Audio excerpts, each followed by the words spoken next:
Oh, you Scazy's men are arrogant and ill-mannered, and as for Webber, the man is a thief and a killer. 4 times in the last month, men who have won large amounts of money have been slain close to his establishment, and he killed 2 others in gun battles over alleged cheating. It is insufferable, sir." "Then do something about it," advised Shannow. "That's what we are doing," put in Fenner, a dark-eyed young man of slender build. "We have come to you." "You do not need me. Get together 20 men. Go to Webber. Close him down. Order him from the community." His men are thugs and villains," said Brisley, wiping the sweat from his face. "They thrive on violence. We are merchants." "You have guns," said Shannow simply. "Even a merchant can pull a trigger." "With respect, sir," Fenner interposed, "it takes a certain kind of man to be able to kill a human being in cold blood. Now, I don't know if killing will be necessary, I hope not, but surely a man with your reputation would find it more easy to stamp his authority on the villains." "In cold blood, Mynheer," responded Shannow. "I do not consider it in those terms.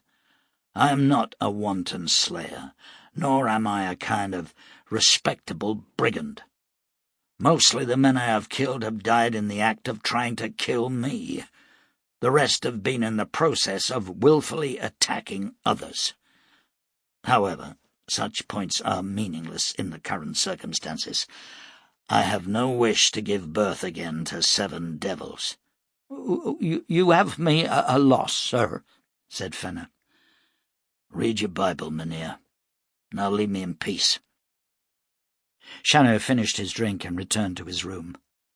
For a while he sat thinking about the problems posed by the wall, but Beth McAdam's face kept appearing before his mind's eye. "You are a fool, Shannow," he told himself.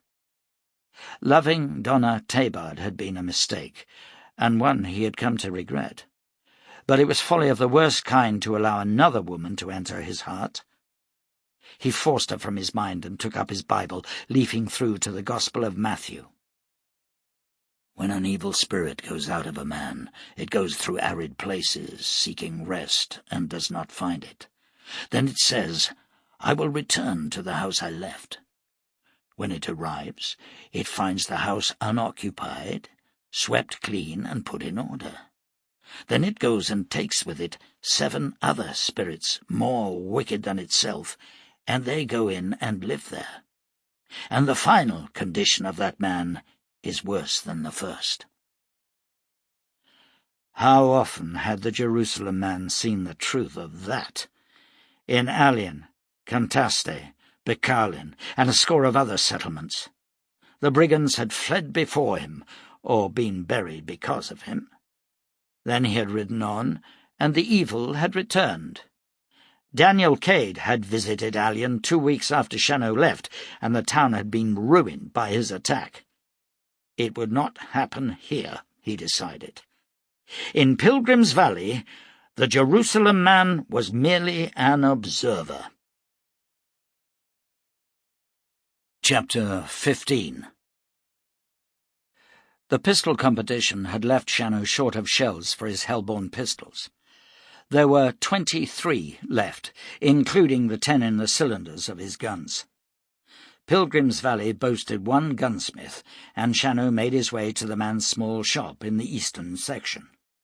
It was a narrow building, lit by lanterns, the wall behind the service area filled with weapons of every kind, from flintlock pistols to percussion rifles, flare-barreled blunderbusses, alongside sleek, gravity-fed weapons with walnut stocks. But there were no pistols like Shannow's.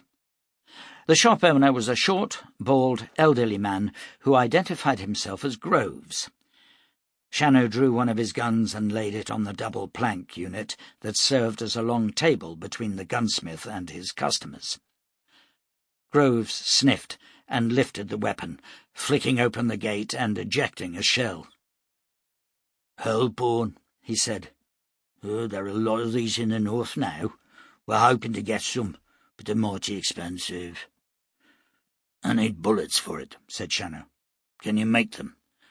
Would have no trouble with the moulds or the fulminates, but these brass cases, do not be easy, Mr. Shannow, nor cheap, but you can do it.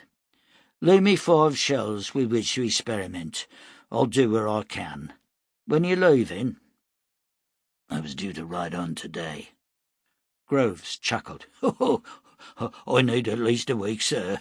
How many do you require? 100 would suffice. Oh, that'll cost 50 barters. I would appreciate half now. Your price is very high. Oh, so is the level of me craftsmanship. Shannow paid the man and returned to the hotel, where he found Mason sitting in a comfort chair by an open window, dozing in the sun. I need the room for another week, he said. Mason blinked and stood. I thought you were moving on, Mynheer Shannow. I am, sir, but not for a week. I see. Very well. A week, then. Shannow walked to the stable and saddled a stallion. The hostler grinned at him as he rode out, and Shannow waved as he steered the horse to the south, heading for the wall. He rode for 2 hours, crossing rich grassland and cutting high into the timberline of the hills. He saw cattle grazing and a herd of antelope moving along the line of a stream. The wall grew ever nearer. From the high ground where he rode, Shannow could see over the colossal structure and the rolling hills beyond it. There was no sign of life, no cattle, sheep, goats, or deer, yet the land looked rich and verdant. Angling the stallion downwards, he halted on the hillside, drawing his long glass from the saddlebag. He followed the line of the wall first to the east, where it disappeared in the blue haze of the mountains. Then he swung the glass west. As far as he could see, the wall went on for miles, unbroken and unbreachable. He focused the glass on a section of it some half a mile away, and saw a group of men camped nearby. Then he continued his descent and rode on. The wall now reared above him, and he estimated its height at more than 60 feet. It was constructed of giant rectangular blocks, each approximately 10 feet wide and more than 6 feet high. Shannow dismounted and approached the edifice. He drew his hunting knife and tried to push the blade between 2 stones, but the fit was too tight, and there was no sign of mortar. From the hill above he judged the wall to be at least 10 feet thick. He sheathed his knife and ran his fingers over the blocks, seeking handholds that might permit him to climb. But apart from lichens and curious shells embedded in the surface, there was no purchase. He stepped into the saddle and followed the line of the wall west until he reached the campsite, where Boris Heimat was chipping away at one of the blocks with a hammer and chisel. The scholar put down his tools and waved. "Fascinating, is it not?" said Heimat, grinning cheerfully. Shannow dismounted, his eyes scanning the small group of men who continued with their work.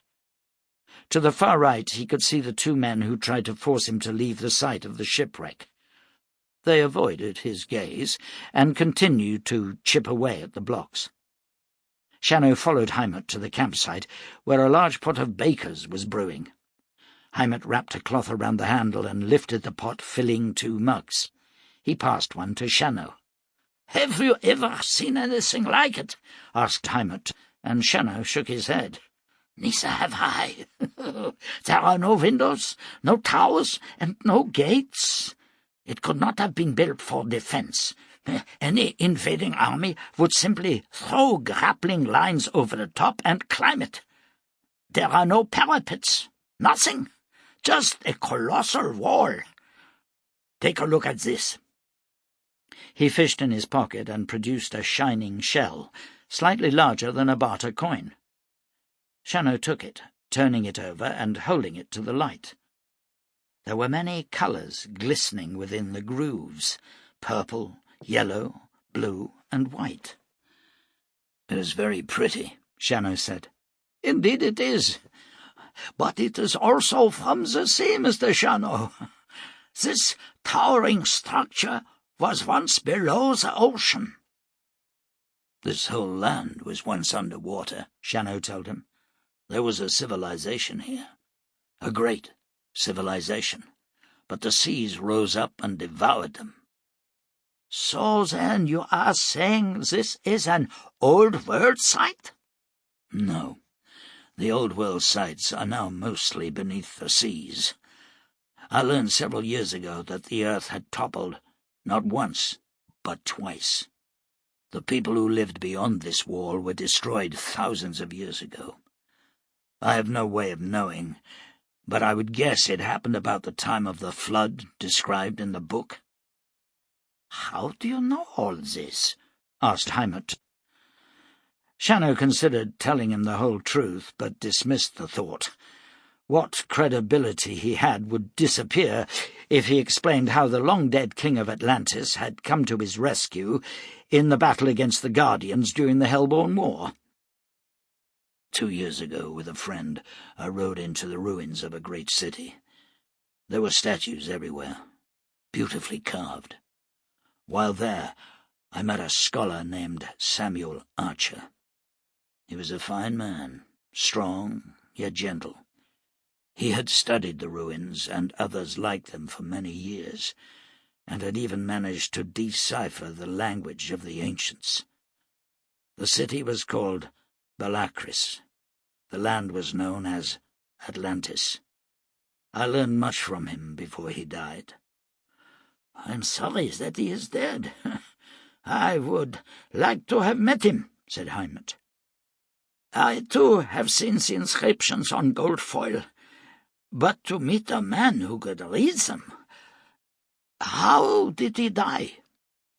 "He was beaten to death because he would not work as a slave in a silver mine." Heimat looked away and sipped his bakers. "Oh, this is not a contented world, Mynheer Shannow. We live in strange circumstances, fighting over scraps of knowledge. Everywhere there are isolated communities and no central focus. In the wild lands the brigands rule, and in settled communities there are wars with rivals. There is no peace. It is most galling. Far to the east there is a land where women are not allowed to show their faces in public, and men who deny the book are burned alive. To the north there are communities where child sacrifice has become the norm. Last year I visited an area where women are not allowed to marry. They are owned by the men and used as breed cows for the community. But wherever you go there is violence and death, and the rule of the powerful. Have you been to Rivervale?" "I have," replied Shannow. "I lived there once." "Now, that is an oasis. It is ruled by a man named Daniel Cade. They have laws there, good laws, and families can raise their children in peace and prosperity. Oh, if only we could all find such a way. You say you live there. Do you know Daniel Cade?" "I know him," said Shannow. "He is my brother." "Good Lord, I never knew that. Oh, I have heard of you, of course, but no one ever spoke of a brother." "We were parted as children. Tell me, what do you hope to achieve here?" Mynheer Scesi is looking for a way to breach the wall. He has asked me to examine it, and I need the coin in order to be able to return home." "I thought you disapproved of him." "I do. He is, like all men who seek power, eminently selfish. But I cannot afford too many scruples, and I harm no one by examining this edifice." Shannow finished his drink and rose. "Will you stay the night, Mynheer?" Heimat asked. "It would be good to have some intelligent conversation." "Thank you, no. Another time, perhaps. Tell me, what do you know of Scesi?" Hyman shrugged. "Oh, very little. He came here a year ago with a great deal of coin and a large herd of cattle. He is said to be from the far north. He is a clever man." "I don't doubt that," said Shannow. Shannow returned to the settlement just before dusk. He left the stallion at the stable, paid the hostler to groom and feed him, and then walked to the Jolly Pilgrim. Beth McAdams smiled as he entered and moved across to greet him. "Haven't seen much of you, Shannow," she said. "Food not good enough?" "The food is fine. How are you faring?" "Oh, can't complain. You?" "Well enough," Shannow replied, aware of a rising tension. "Would you bring me some food? Anything hot that you have?" "Sure," she told him. He sat quietly facing the door and glanced around the room. There were 8 other diners. They studiously avoided looking at him. Beth brought him a bowl of thick broth and some dark bread and cheese. He ate it slowly and considered ordering Baker's, but then he remembered Heimat's warning about the drink being habit-forming and decided against. Instead, he asked for a glass of water. "Are you all right, Shannow?" asked Beth as she brought it to his table. "You seem a little, preoccupied." "I've been studying the wall," he told her, "looking for a way through. It looks as if I will have to climb it and proceed on foot. I do not like travelling that way." "Then ride around it. It cannot stretch across the world, for goodness sake." "That could take weeks." "And you, of course, are a man with no time on his hands." He grinned at her. "Will you join me?"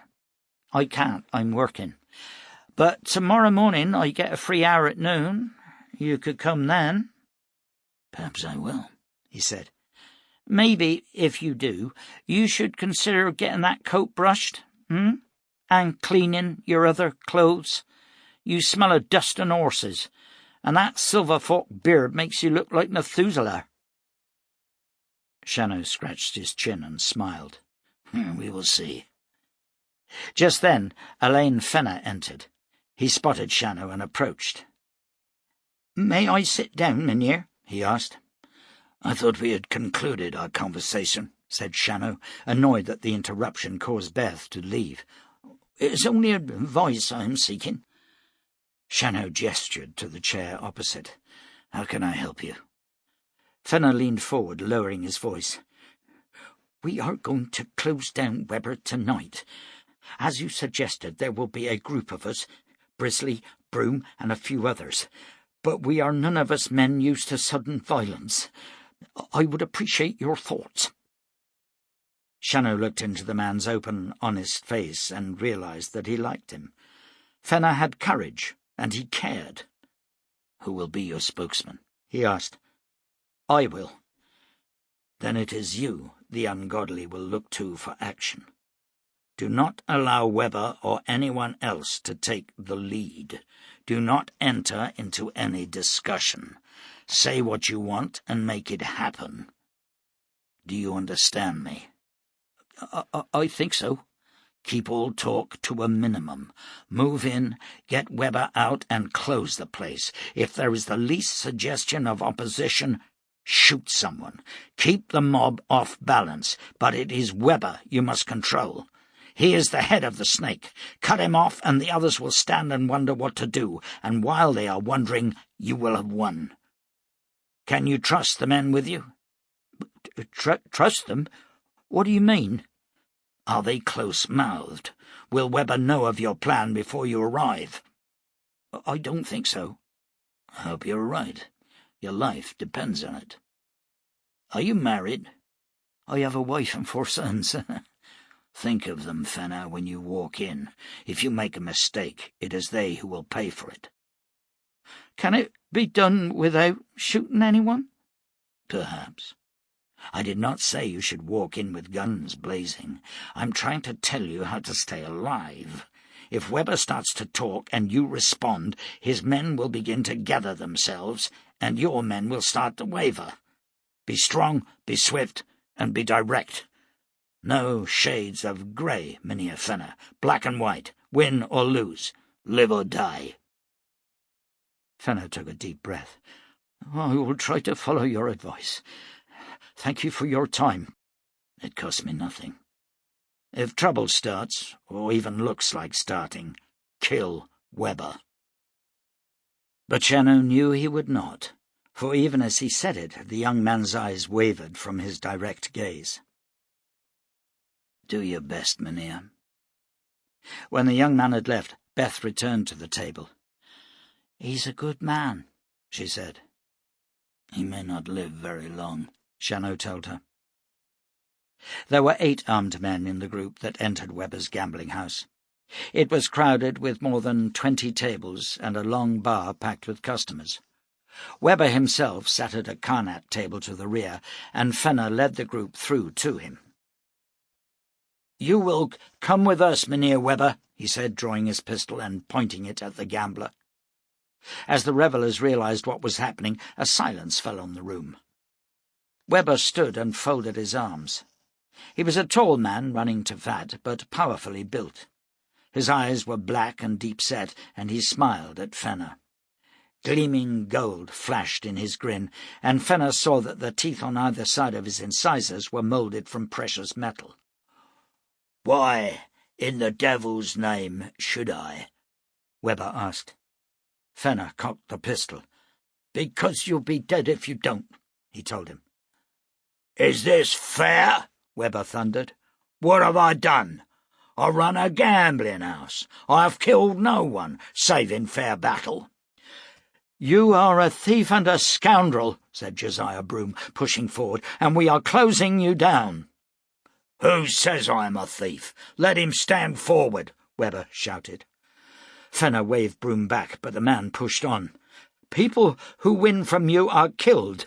Do you deny any responsibility?" "Why is that my fault, Mynheer?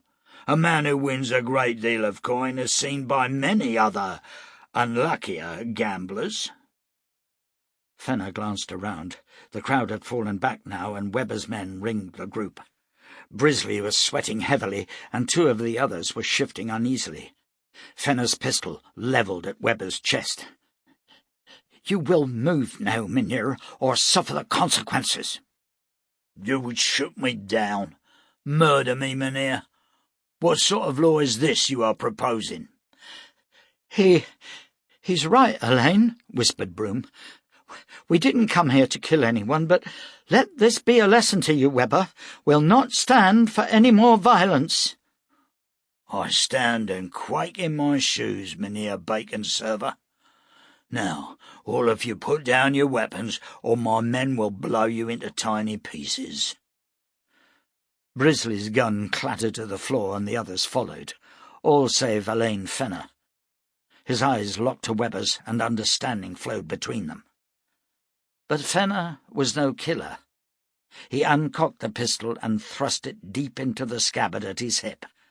But as he did so, Webber drew his own pistol and shot Fenner twice in the chest. The young man scrabbled for his gun and fell to his knees, but a 3rd shot struck his breastbone and spun him back to the floor. "Emily," he whispered. Blood bubbled from his lips and his body twitched. "Get the fool out of here," ordered Webber. "There's a game in progress." Brisley and the others hauled Fenner out into the street and back past the Traveller's Rest. Shannow was sitting on the porch. A great sadness weighed down on him as he stood and walked to the group. "He just shot him down," said Broom. "Elaine was putting away his gun, and Webber just shot him down." Shannow leaned over and touched his hand to Fenner's neck. "He's dead. Put him down." "Not in the street," Broom protested. "Put him down," stormed Shannow, "and wait here." He took off his coat and left it by the body, then walked swiftly to Webber's establishment. He entered and stalked across the room where the gambler was drinking and joking with his men. Then he drew his pistol, cocked it, and slid it against Webber's lips. "Open your mouth," said Shannow. Webber blinked twice and saw the light of fury in Shannow's eyes. He opened his mouth and the barrel slid between his teeth. "Now stand." Webber eased himself to his feet. Shannow walked him slowly back through the throng and out of the door into the street. He did not need to look back to know that everyone in the gambling house had followed. Word spread to other establishments, and the crowd grew. Webber backed away, the gun almost making him choke. His own pistol was still in its holster, but he kept his hands well away from it. Shannow halted by the body of Elaine Fenner and turned slightly to look at the crowd. "This young man risked his life for many of you. And now he lies dead, and his wife is a widow, and his sons have been robbed of a father. And why? Because you have no courage, because you allow the vermin to walk among you. This man died as a result of sin." His eyes swept the crowd. "And as the book says, the wages of sin is death." Shannow pulled the trigger. Webber's brains mushroomed from his skull, and the body fell back to the earth with dark powder smoke streaming from the blackened mouth. "Now you listen to me," Shannow roared into the stunned silence that followed. "I know many of you brigands. If you are in Pilgrim's Valley come morning, I will hunt you down and kill you on sight. You may be sitting breaking your fast, or sleeping snug in a warm bed, or quietly playing carnat with friends. But I will fall upon you with the wrath of God. Those with ears to hear, let them understand. Tomorrow you die." A stocky man stepped from the crowd, wearing 2 guns thrust into his belt. "You think you can tackle all of us?" he challenged. Shannow's pistol boomed, and the man flew from his feet, his skull smashed. "There will be no questions," declared the Jerusalem man. "Tomorrow I will hunt you down." Chapter 16. The long night had begun. Shannow sat in his room with his hellborn pistols on the table beside him, his trusted cap-and-ball weapons in the scabbards at his side. He cleaned the old guns and reloaded them. He had only 16 shells for the hellborn revolvers, and if the night turned sour, he would need more than that. He'd moved his chair away from the window and now sat in the darkness of his room. The pillows of his bed had been rolled tight and placed under the blankets to imitate a sleeping form, and now the Jerusalem man had nothing to do but wait for the inevitable. As the first hour crept by, he heard the sound of horsemen leaving the town. He did not look from the window to check the numbers. At least 2/3 of the brigands would be leaving before dawn, but it was not the runners who worried Shannow.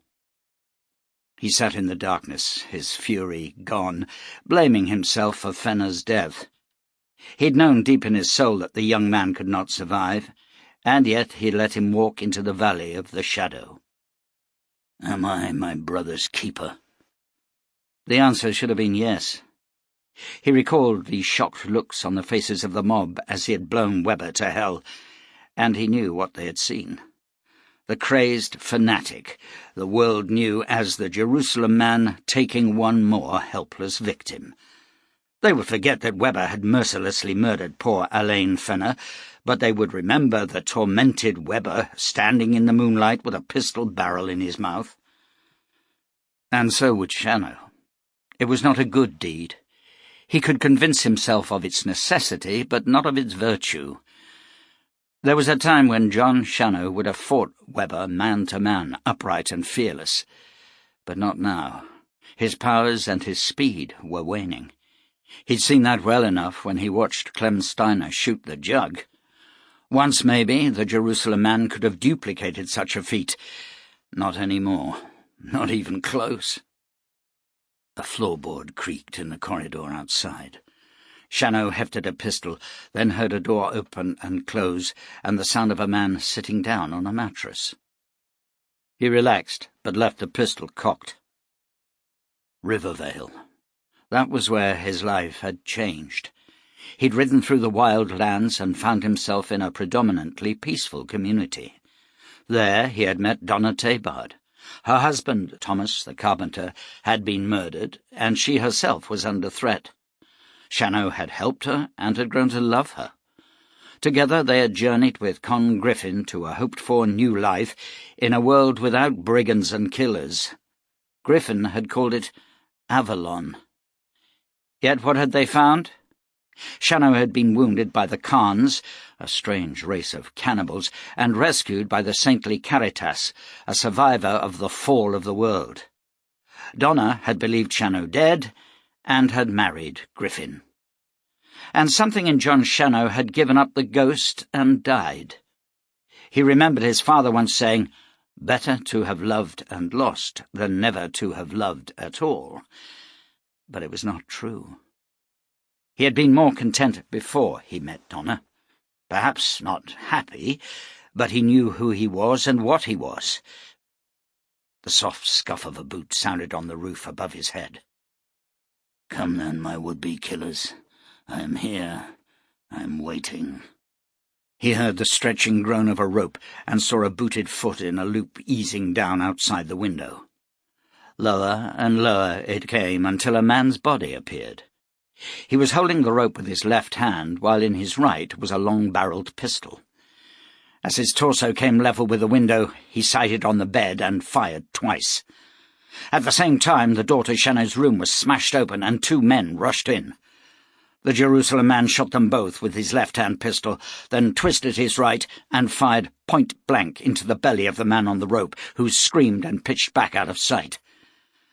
Shannow lifted his pistols high and blasted 3 shots through the ceiling. He heard a man yell, the rope sailed past the window, and he heard the thumping crash of the body splitting the planks of the sidewalk. Silence fell. The room stank of gunfire, and a fine mist of powder and cordite hung in the air. Outside in the corridor, Shannow could hear whispered commands, but there was no movement. Swiftly he reloaded his pistols with the last of his shells. 2 shots came from the corridor. A man screamed, and a body thudded against the wooden landing. "Hey, Shannow," called Steiner. "It's clear out here. Can I come in?" "Your hands better be empty," Shannow replied. Steiner stepped across the bodies and entered the room. "There were only 2 of them," he said, smiling. "Damn it, you do make life interesting. You know, at least 30 men have already left the settlement. What I wouldn't give for a reputation like yours." "Why did you help me?" "Hell, Shannow, I couldn't take the risk of someone else killing you. Where in the world would I find an opponent like you?" "Risk." Steiner eased his way to the side of the window and pulled the thick curtain across it. Then he struck a match and lit the lantern on the table. "Mind if I move these bodies into the hall? They're starting to stink up the place." Without waiting for a response, he moved over to the corpses. "Both shot through the head. Pretty good. Pretty damn good." He grabbed the collar of the first man and dragged him out into the hall. Shannow sat and watched as he pulled a second corpse after it. "Hey, Mason!" Steiner shouted. "Can you get some men up here to move this dead meat?" Stepping back inside, he wedged the broken door shut and returned to his seat. "Well, Shannow, you gonna thank me or what?" "Why should I thank you?" "For taking out the 2 on the stairs. What would you have done without me? They had you trapped in here like snared game." "Thank you," said Shannow. "And now you should leave. I'm going to get some sleep." "You want me to walk with you tomorrow, when the hunt starts?" "That will not be necessary." "Man, you are crazy. There's still 20, maybe 30 men who won't be run out. You can't take 'em all." "Good night, Mynheer Steiner." The following morning, after 3 hours' sleep, John Shannow made his way down to the lobby and called Mason to him. "Send someone out to find me 6 children who can read. Have them brought here." Then the Jerusalem man sat down at a table with 6 large sheets of paper and a charcoal stub. Slowly and carefully he spelled out a simple message on each sheet. Shannow made the children read aloud the message, and then sent them to the gambling and drinking houses in the east section, with instructions to hand a notice to each of the owners or barmen. The message was simple. Warning: Anyone carrying a gun within the township of Pilgrim's Valley will be considered a brigand and a war maker, and will be dealt with as such. Shannow. When the children had left, Shannow sat back and waited patiently, emptying his mind of fear and tension. Mason brought him a cup of Baker's and sat down opposite. "For what it's worth, Shannow, the room is free, and any food or drink you consume." "That is kind of you, Mynheer." Mason shrugged. "You are a good man. This will make you no friends, however." "I'm aware of that." He looked into the man's cadaverous face. "I did not think you were always a room-keeper." Mason gave a thin smile. "You chased me out of Alien, put a bullet in my shoulder. When it rains, it hurts like the devil." Shannow nodded. "I remember you. You rode with Cade. I'm glad you found something more productive." "A man gets older," said Mason. "Most of us took to the road because we were forced from our farms, either by raiders or drought, or men with more power. But it's no life. Here I have a wife, 2 daughters, and a roof over my head. My meals are regular, and in the winter I have a large log fire to keep out the cold. What more can a man rightly ask for?" "Amen to that," Shannow agreed. "What will you do now?" "I'll wait until noon and then root out whoever is left." "This isn't Alien, Shannow. There you had townspeople who backed you. There was a committee, I recall, all good with rifles, and they protected your back. Here it is suicidal. They will wait for you in alleys or shoot you as you appear on the street." "I've spoken the words, Mynheer, and they are iron." "I guess so," agreed Mason, rising. "God's luck be with you." "It generally is," said the Jerusalem man. From where he sat, he could see the sun slowly ascending the heavens. It looked to be a beautiful day. A man could not choose a more beautiful day to die.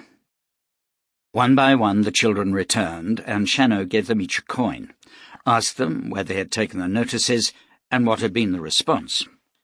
In most cases the recipients had read them aloud to the gathering, but in one instance a man had read out the notice and then torn it to pieces. The crowd had laughed, the boy told Shannow. "Describe the place." The boy did so. "And did you see men with guns there?" "Yeah. One was sitting by a window with a long rifle aimed at the street.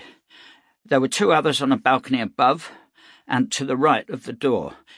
And I think there was another man hidden by some barrels at the far wall by the bar." "You are an observant boy. What is your name?" "Matthew Fenner, sir." Shannow looked into the boy's dark eyes and wondered why he had not seen the resemblance to the martyred farmer. "How is your mother?" "She's been crying a lot." Shannow opened the hide pouch in which he kept his coin and counted out 20 pieces. "Give these to your mother. Tell her I am sorry." "We are not poor, sir. But thank you for the thought," said Matthew. The boy turned and walked from the room. It was almost noon. Shannow returned the coin to his pouch and stood. He left the Traveller's Rest by the back door and stepped swiftly into the alley, moving to his right with his gun poised. The alley was deserted. He walked along behind the buildings until he came to the side of the gambling house the boy had described. It was run by a man named Zeb Maddox, and Mason had told him Maddox was a fast man with a pistol. "Damn near as sudden as Steiner. Don't give him no second chances, Shannow." The Jerusalem man paused outside a tiny service door to the rear, took a deep breath, and then eased open the latch. Stepping inside, he saw the back of a man who was kneeling behind some barrels. Beyond him, everyone's eyes were on the front door. Shannow moved forward and cracked his pistol against the back of the kneeling man's neck. As he grunted and slid sideways, Shannow caught him by the collar and eased him to the floor. Just then someone shouted, "There's a crowd gathering, Zeb." Shannow watched as a tall, thin man in a black shirt and leather trousers emerged from behind the bar and moved to the door. He was wearing a pistol scabbard of polished leather which housed a short-barreled gun with a bone handle. From outside came a voice. "You men inside, listen to me. This is the parson speaking. We know you're armed and we are ready to give battle to you. But think on this.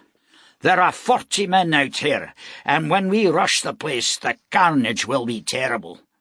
Those we do not kill will be taken to a place of execution and hanged by the neck until dead. I suggest you put down your weapons and walk, in peace, to your horses. We will wait for a few minutes, but if we are forced to storm in, you will all die." "We got to get out of here, Zeb," shouted a man Shannow could not see.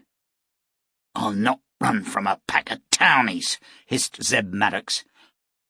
"Then run from me," said Shannow, moving forward with pistol raised. Maddox turned slowly.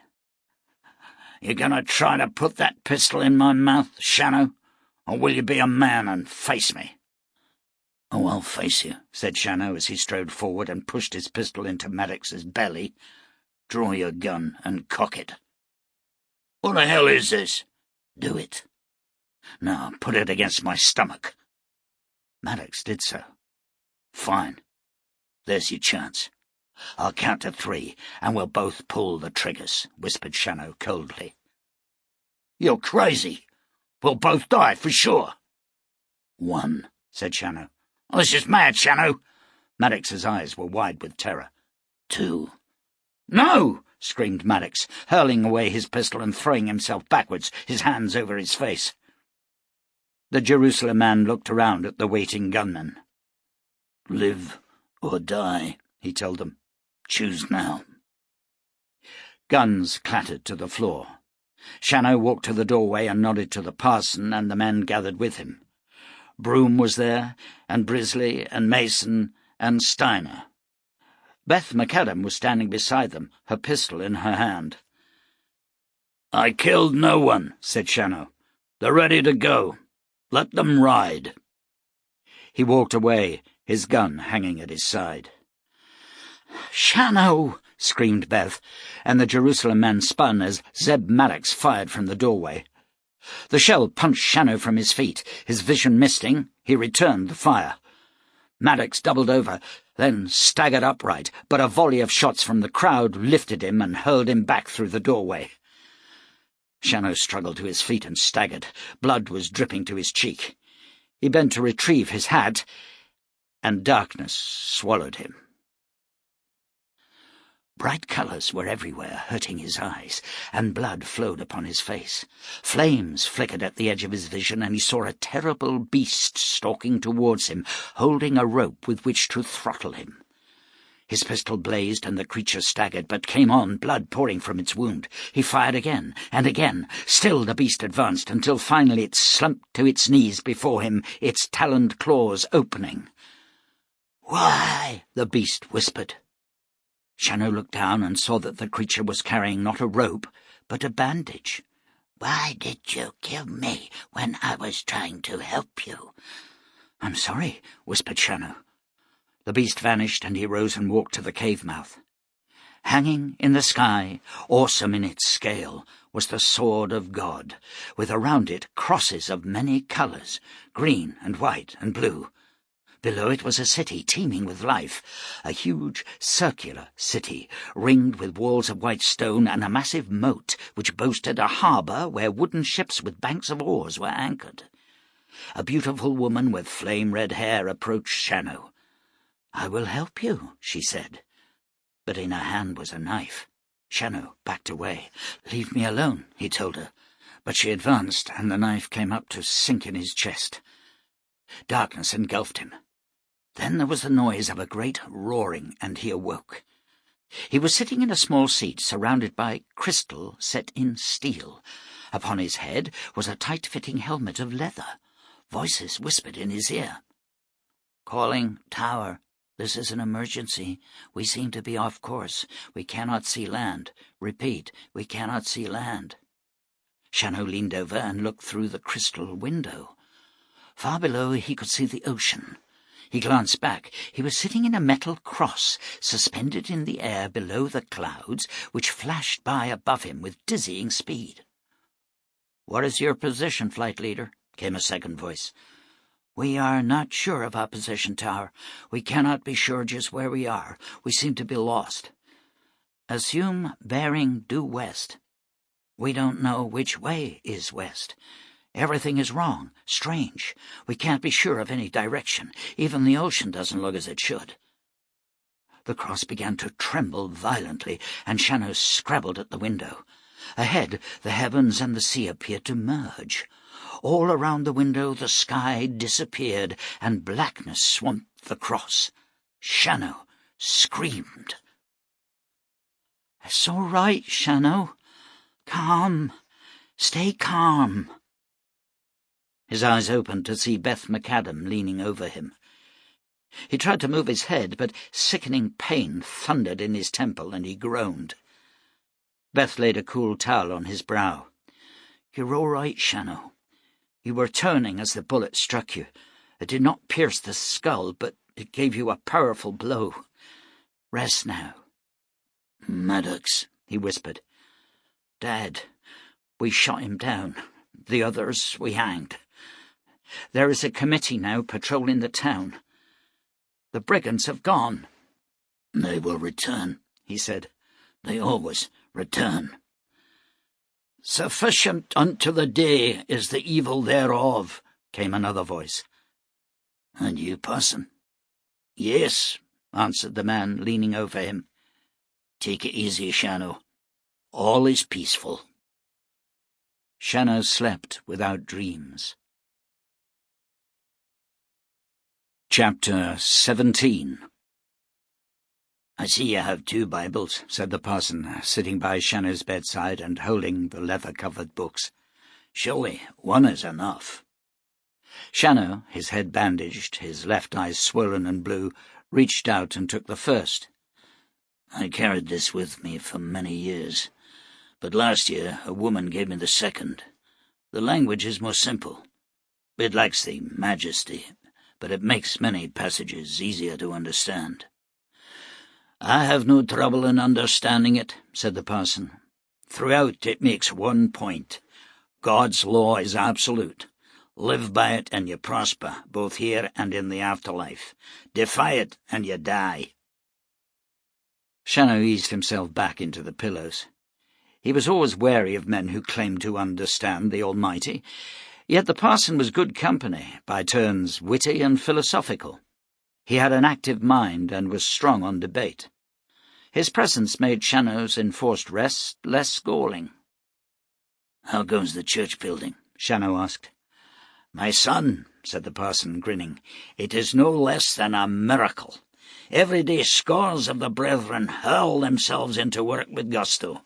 You've never seen such spirit." "Could it have anything to do with the committee, parson?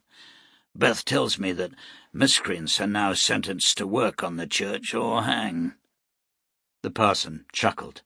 "Faith without works is dead. These lucky miscreants are finding God through their labours. And only 3 were offered the ultimate choice. One proved to be a fine carpenter, and the others are developing like skills. But most of the workers are townspeople. When you're well enough, you must come along and hear one of my sermons. Though, I've said myself, the Spirit moves me powerfully at such times." Shannow smiled. "Humility, parson?" "I am exceptionally proud of my humility, Shannow," the parson replied. Shannow chuckled. "I don't know what to make of you, but I'm glad of your company." "I do not understand your confusion," said the parson seriously. "I am, as you see me, a servant of the Almighty. I wish to see his plan fulfilled." "His plan? Which one?" "The New Jerusalem, Shannow, coming down from heaven in glory. And the secret is here, in the Southlands. Look at the world we see. It is still beautiful, but there is no cohesion. We search for God in 100 different ways in 1,000 different places. We must gather together, work together, build together. We must have laws that hold like iron from ocean to ocean. But first we must see revelation fulfilled. Shannow's unease grew. I thought it had been. Does it not speak of terrible catastrophes, cataclysms that will destroy most of mankind? I am talking about the sword of God, Shannow. The Lord sent it to scythe the land like a sickle, yet it has not. And why? Because it is over an unholy place, peopled by the beasts of Satan and the whore of Babylon. I think I'm ahead of you, Person, said Shannow wearily. You seek to destroy the beasts, bring down the whore? Yes. What else should a God-fearing man do, Shannow? Do you not wish to see the work of the Lord fulfilled? I do not believe it to be fulfilled by slaughter. The person shook his head, eyes wide with disbelief. How can you, of all men, say that? Your guns are legendary, and corpses mark the road of your life. I thought you were well read, Shannow. Recall you not the cities of High, and the curse of God upon the heathen? Not one man or woman or child was to be left alive among the worshippers of Molech. I've heard this argument before, said Shannow, from a hell-born king who worshipped Satan. Where is the talk of love, Parson? Love is for those of the chosen people, created in the image of Almighty God. He made men, and he made the beasts of the earth. Only Lucifer would have the brazen gall to mould beasts into men. You are swift to judge. Perhaps you are swift to misjudge. The parson rose. You may be right, for I appear to have misjudged you. I thought you a warrior for God, but there is a weakness in you, Shannow, a doubt. The door opened, and Beth entered, carrying a tray on which was some sliced dark bread and cheese and a jug of water. The parson eased his way past her with a friendly smile, but left without farewells. Beth set the tray down and sat at the bedside. "Do I sense angry words?" she asked. Shannow shrugged. Here's a man touched by a dream I do not share. He reached out and took her hand. You've been kind to me, Beth McAdam, and I am grateful. I understand it was you who went to the parson and got him to form the committee which came to my aid. That was nothing, Shannow. The town needed cleaning, and men like Broom would have spent a year debating the ethics of direct action. Yet he was there, I recall. The man doesn't lack courage, just common sense. How's your head? Better. There is little pain. Would you do something for me? Would you fetch me razor and soap? I'll do better than that, Jerusalem man. I'll shave you myself. I'm longing to see what kind of a face you have hidden under that beard. She returned with a stiff badger fur brush and a razor, borrowed from Mason, plus a cake of soap and a bowl of hot water. Shannow lay back with his eyes closed as she softened his beard with lather. The razor was cool on his cheek as she expertly scraped away the bristle and hair. At last she wiped his face clean of soap and handed him a towel. He smiled at her. What do you see? You are not unhandsome, Shannow, but you'll win no prizes. Now, eat your lunch. I'll see you this evening. Don't go, Beth, not just yet. His hand reached up and took her arm. I have to work, Shannow. Yes, of course, sir.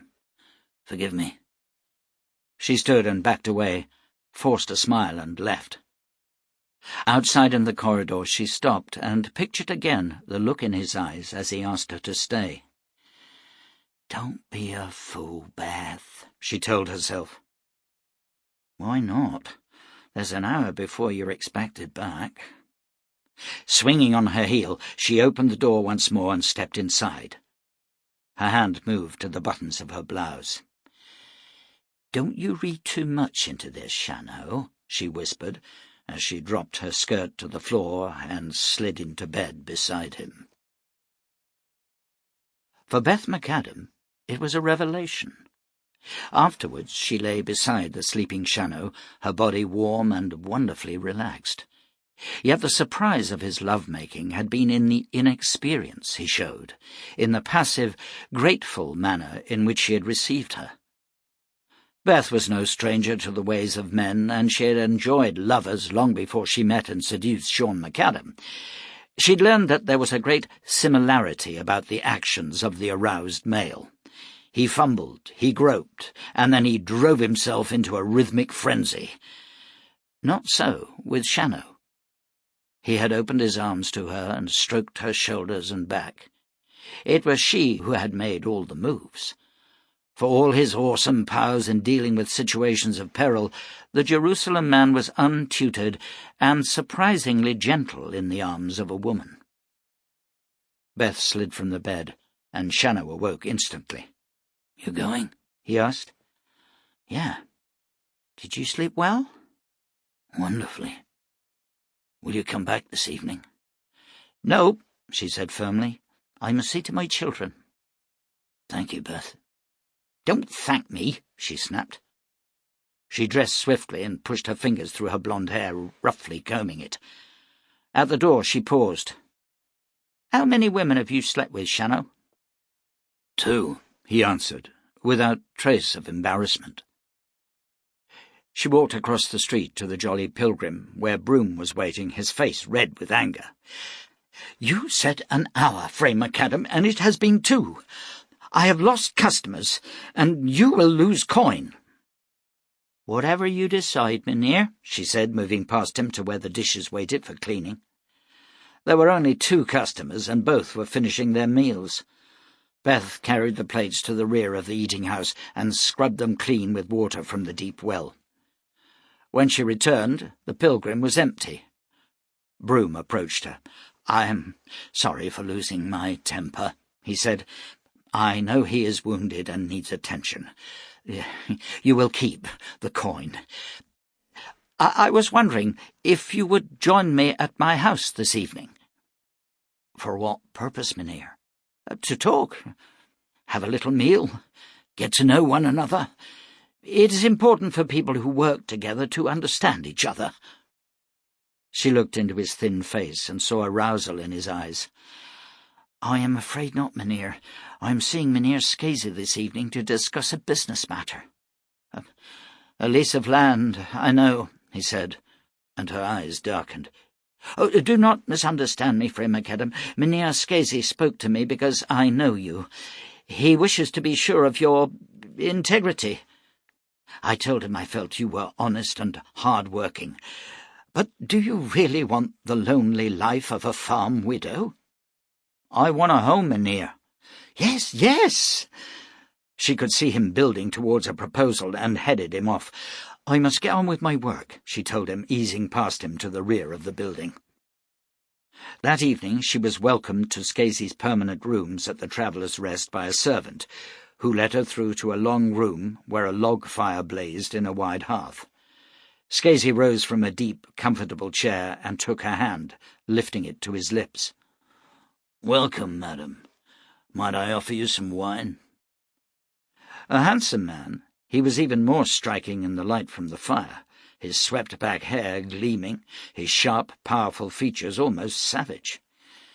"No, thank you," she said.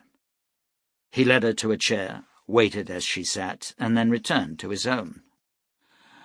"The land you wish to lease is of little use to me.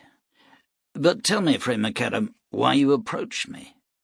You will know that no one has title to land. A man takes what he can hold. You could merely have driven your wagon to a spot of your choosing and built a home." "Were I rich, Mynheer, with 50 riders, I would have done just that. But I am not. It remains your land, and if I am troubled, I will come to you for assistance. You have men riding the high pastures, and it is known that brigands rarely trouble you. I hope the same will be true of me." "You've learned a great deal in your short time here. You're obviously a woman of great intelligence. I find it rare that a woman should combine beauty with wit." "How curious. I find exactly the same thing with men." He chuckled. "Will you dine with me?" "I don't think so. Is the price agreed?" "I will waive the price in return for dinner." "Let us be clear, sir. This is a business arrangement." She opened the small bag she carried and counted out 30 silver coins. "That is for the first year, and now I must be leaving." "I am disappointed," he said, rising with her. "I had great hopes." "Hold on to them, Mynheer. They are all any of us have." After Beth had gone, Shannow sat up. He could still smell the perfume of her body on the sheets and feel the after-warmth of her presence. Never before had he experienced a phenomenon like her. Donna Tabard had been soft, gentle, and passive, deeply loving and wonderfully comforting. But Beth, there'd been with her a power, an almost primordial hunger that had both drained him physically and elevated him emotionally. He eased himself from the bed and stood. For a moment he swayed, and the room spun, but he held on, breathing deeply until it passed. He'd wanted to dress and walk out into the air, but he knew he was too weak. A child with a short stick could lay him low in this condition. Reluctantly he returned to his bed. The bread and cheese were still on the tray nearby, and he ate them, discovering to his surprise that he was ravenous. He slept for several hours and awoke refreshed. A light knock came at the door. He hoped it was Beth. "Come in," he called. Clem Steiner stepped into view. "Now there's a sight," said Steiner, grinning. "The Jerusalem man laid up and shaved. You don't look half as formidable without that silver-forked beard, Shannow." The young man reversed a chair and sat facing the Jerusalem man. Shannow looked into the other's eyes. "What is it you want, Steiner?" "I want something you can't give me. It's something I shall have to take from you, and that's a shame, because I like you, Shannow." "You make more noise than a pig with wind, and you're too damned young to understand it. What I have, whatever it is beyond you, boy. It always will be. You only get it when you don't want it, never when you do." "Easy for you to say, Shannow. Look at you, the most famous man I've ever seen. And who's here to me?" "You want to see the price of fame, Steiner? Look in my saddlebags. 2 worn-out shirts, 2 Bibles, and 4 pistols. You see a wife anywhere, Steiner? A family? A home? Fame? I wasn't looking for fame, and I wouldn't care a jot if it all left me. And it will, Steiner, because I'll keep traveling, and I'll find a place where they've never heard of the Jerusalem man." "You could have been rich," said Steiner. "You could have been like some king of olden times. But you threw it away, Shannow. On you, fame has been wasted. But I know what to do with it." "You know nothing, boy." "I haven't been called boy in a long time, and I don't like it." "I don't like the rain, boy, but there's not much I can do about it." Steiner pushed himself to his feet. "You really know how to push a man, don't you, Shannow? You really know how to goad." "Hungry to kill me, Steiner? Your fame would be sky-high. Meet the man who shot Shannow in his bed." Steiner relaxed and returned to his seat. "I'm learning. I won't shoot you down in the dark, Shannow, or in the back. I'll give it to you straight, out on the street." "Where everyone can see." "Exactly." "And then what will you do?" "I'll see you get a great funeral, with tall black horses and a fine stone to mark your grave. Then I'll travel, and maybe I'll become a king. Tell me, why did you pull that stunt with Maddox? You could have blown each other apart." "But we didn't, did we?" "No. He almost killed you. Bad misjudgment, Shannow. It's not like what I've heard of you. Has the speed gone? Are you getting old?" Yes to both questions, answered Shannow. Easing himself up on the pillow, he turned his gaze to the window, ignoring the young man. But Steiner chuckled and reached out to pat Shannow's arm. "Time to retire, Shannow. If only they'd let you." The thought has occurred to me. "But not for long, I'll bet. What would you do? Grub around on the land, waiting for someone who recognizes you? Waiting for the bullet or the knife? Always staring at the distant hills, wondering if Jerusalem was just beyond the horizon? No, you'll go out with guns blazing on some street or plain or valley." "Like they all do," put in Shannow softly. "Like we all do," Steiner agreed. "But the names live on. History remembers." "Sometimes. You ever hear of Pandaric?" "No. Was he a shootist?" "He was one of the greatest kings who ever lived. He changed the world, Steiner. He conquered it, and he destroyed it. He brought about the first fall." "What of it?" "You've never heard of him. That's how well history remembers. Tell me a name you do remember." "Corey Tyler." "The brigand who built himself a small empire in the north, shot through the head by a woman he'd spurned. Describe him, Steiner. Tell me what he dreamed of. Tell me where he came from." "I never saw him." "Then what difference does his name make? It's just a sound whispered into the air. In years to come, some other foolish boy may wish to be like Clement Steiner. He will not know either whether you were tall or short, fat or thin, young or old, but he will chant the name like a talisman." Steiner smiled and rose. "Maybe so. But I will kill you, Shannow. I'll make my own tracks." Chapter 18. New Khazisatra could see something was seriously wrong with the wagon convoy long before he reached it. The sun was up, and yet there was little movement from amongst the 26 wagons. A dead body lay close to the convoy, and Nu could see other corpses laid side by side some 30 paces away. He stopped and decided to pass them by, but a voice called out to him from the long grass beside the track, and Nu turned to see a young woman lying in a gully. She was cradling a babe in her arms. Her words were unintelligible, the language coarse and unknown to Nu. Her face was pinched and drawn, and red open sores scarred her cheeks and throat. For a moment Nu drew back in horror. Then he looked into her eyes and saw the fear and the pain. He took his stone and moved to her side. She was terribly thin, and as Nu laid his hand on her shoulder, he could feel the sharpness of her bones beneath the grey woolen dress she wore. As he touched her, the whispered words she spoke became instantly clear to him. "Help me. For the sake of God, help me."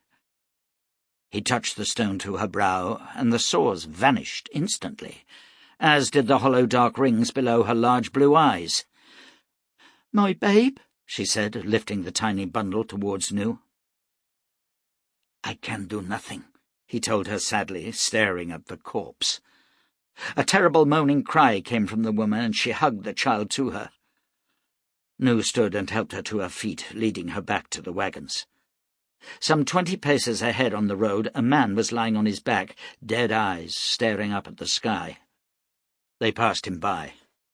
As they entered the camp, an elderly woman with iron-grey hair ran towards him. "Get back!" she shouted. "There is plague here." "I know," he told her. I am a healer." "There's nothing more to be done," said the woman. Then she noticed the girl. "Ella? Dear God, Ella, you are well?" "He couldn't save my baby," whispered Ella. "He was too late for my little Mary." "What is your name, friend?" asked the woman, taking his arm. "Nu Khazisatra." "Well, Mynheer, no. There are more than 70 people bad sick here, and only 4 of us that are holding the plague at bay. I pray to God you are a healer." Nu looked around him. Death was everywhere. Some bodies lay uncovered, flies settling on the still weeping sores, while others had blankets casually tossed over them. Several paces to his right he saw a child's arm protruding from a large section of sackcloth. Moans and cries came from the wagons, and here and there helpers, themselves stricken, staggered from victim to victim, giving aid where they could, helping the sick to drink a little water. Nu swallowed hard as the elderly woman touched his arm. "Come," she said. He looked down at her hand and saw the ugly red blotches that stained her lower arm. Taking his stone, he reached out and stroked her hair. "God's love," he told her. The sores disappeared. She stared down at her arms, feeling the rush of strength as if she'd just awoken from a deep, refreshing sleep. "Thank you," she whispered. "God's blessing on you. But come quickly, for there are others in sore need." She led him to a wagon where a woman and 4 children lay under sweat-soaked blankets. Nu laid the stone on each of them, and the fever passed. From wagon to wagon he moved, healing the sick and watching as the black veins in the stone swelled. As dusk came, he'd healed more than 30 of the company. The elderly woman, whose name was Martha, busied herself preparing food for the survivors, and Nu was left to himself. Under the moonlight he studied the stone. There was more black than gold now, and, under cover of darkness, he slipped away into the night. He had no choice, he told himself.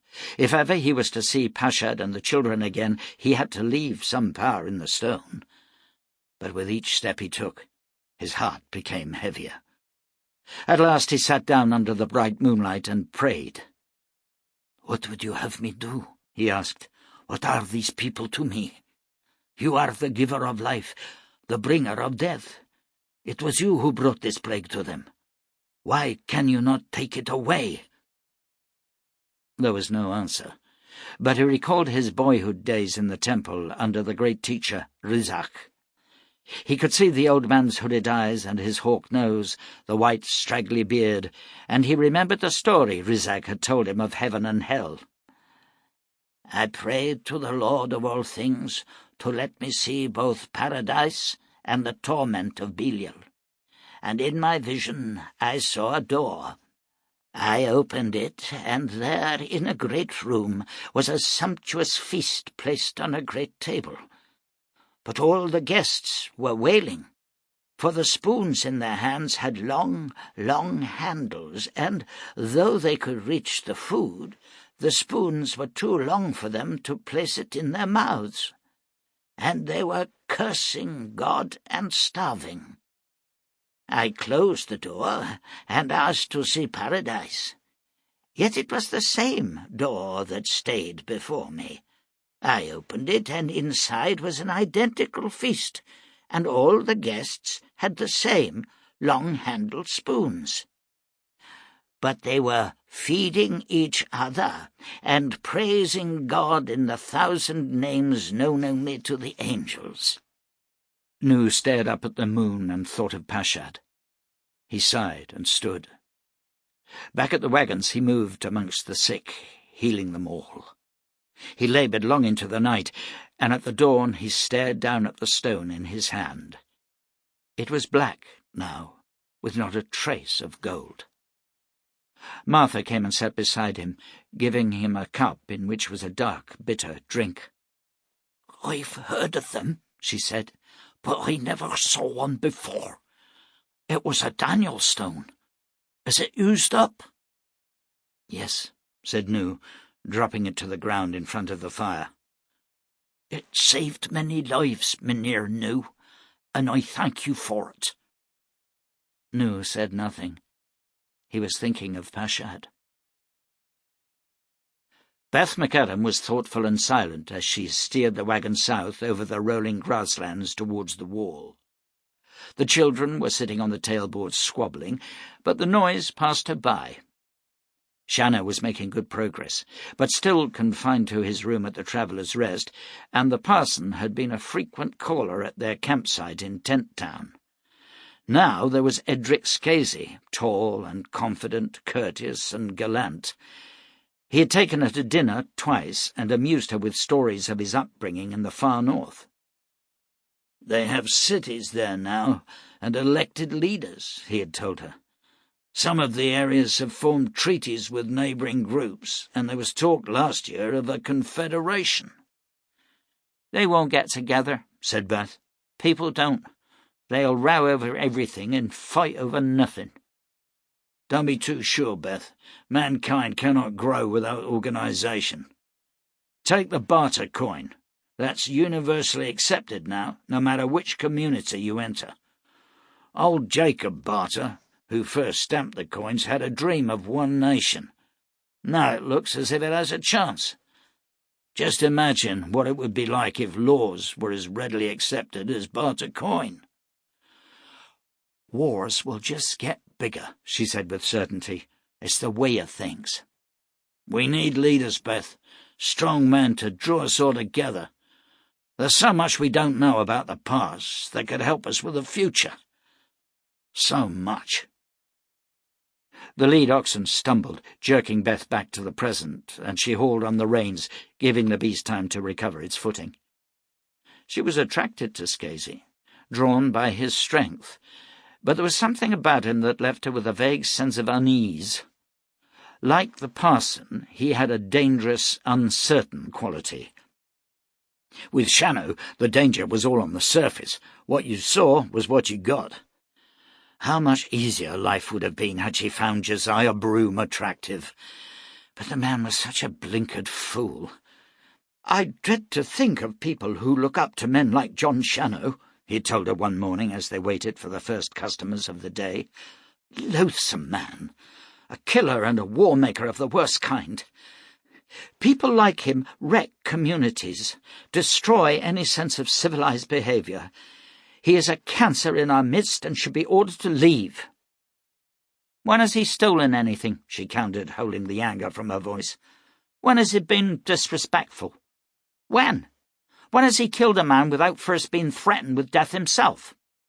"How can you ask such a thing? Did you not see on the night poor Fenner died, when he stood before the crowd and that man asked him if he thought he could take on all of them? Shannow shot him down without warning. The man did not even have a gun in his hand." "You'll never understand, Mynheer Broom. I am surprised you've lived this long. If Shannow had let the moment pass, they would all have turned on him and he'd have been shot to pieces. As it was, he held him. He took the initiative. Unlike poor Fenner. I spoke to Shannow about him. Did you know Fenner went to Shannow for advice? The Jerusalem man told him to give Weber an order and not engage in any conversation. He said that as soon as Weber is allowed to debate, you will lose the moment. Fenner understood this, Mynheer Broom, but he was betrayed by you and all those with you. Now he's dead." "How dare you accuse me of betrayal? I went there with Fenner. I did my part." "Your part?" she hissed. "You got him killed and crawled away like a gutless snake." There was nothing we could do. Nothing anyone could do. "Shannow did it, alone. So don't criticise him to my face. The man's worth 10 of you." "Get out. You don't work here any more. Out, I say." With her job lost, Beth saw Scasey, who agreed to let her move on to the land immediately. He even offered men to help her with building her home, but she refused him. Now she was almost there. The oxen were tired as they laboured up the last rise before the land she had leased, and she was ready to allow them a breather at the top of the hill. But when they reached it, Beth looked down into the vale and saw 5 men shaping felled trees into logs. Close by was a roped-off area which had been stamped out to form a dirt floor of a cabin. Beth's fury rose, and she drew her pistol and stepped down from the wagon, walking back to where her horse was tethered at the rear. Telling the children to stay where they were, she rode down where the men were working. As she approached, one of them put down his hatchet and strolled across to her, doffing his leather hat and grinning. "Morning, Frey. Nice day for it, what with the sun and the breeze." The pistol came up and the man's smile vanished. "What the hell are you doing on my land?" she asked him, cocking the pistol. "Hold up, lady," he said, lifting his hands. "Mynheer Scasey asked us to give you a hand with the footings, felling the trees and such like. We've also taken water bearings to see how the land lies." "I asked for no help," she told him, the pistol steady in her hands. "I don't know nothing about that. We ride for Mynheer Scasey. He says jump, we don't say why, we just jump." Beth uncocked the pistol and returned it to her scabbard. "Why did you choose this spot for the cabin?" "Well," he said, the smile returning, "it's got a good range of open ground to front and rear. There's water close by, and the front windows will catch the evening sun." "You chose well. What is your name?" "They call me Bull, though my name is rightly Ishmael Kovac." "Bull it is, then," she told him. "You carry on. I'll fetch the wagon." Chapter 19. The first tremor hit the city just after dawn. It was no more than an insistent vibration that rattled plates upon shelves, and many slept through it. Others awakened and rose, rubbing sleep from their eyes and wondering if a storm was due. The second tremor came at noon, and Krina was working in the laboratory when it struck. The vibration was stronger now. Books fell from shelves, and she ran to the balcony to see people milling in the streets. A 12-foot statue toppled near the main square, but no one was hurt. The tremor passed. O'Sherry limped into the laboratory. "A little excitement," he said, his words more slurred than usual. "Yes," said Krina. "Have there been quakes before?" "Once, 12 years ago," he told her.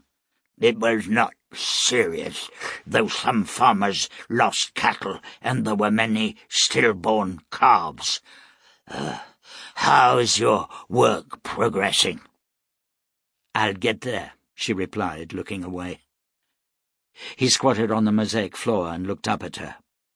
"I wonder if we are tackling the problem the right way," he said.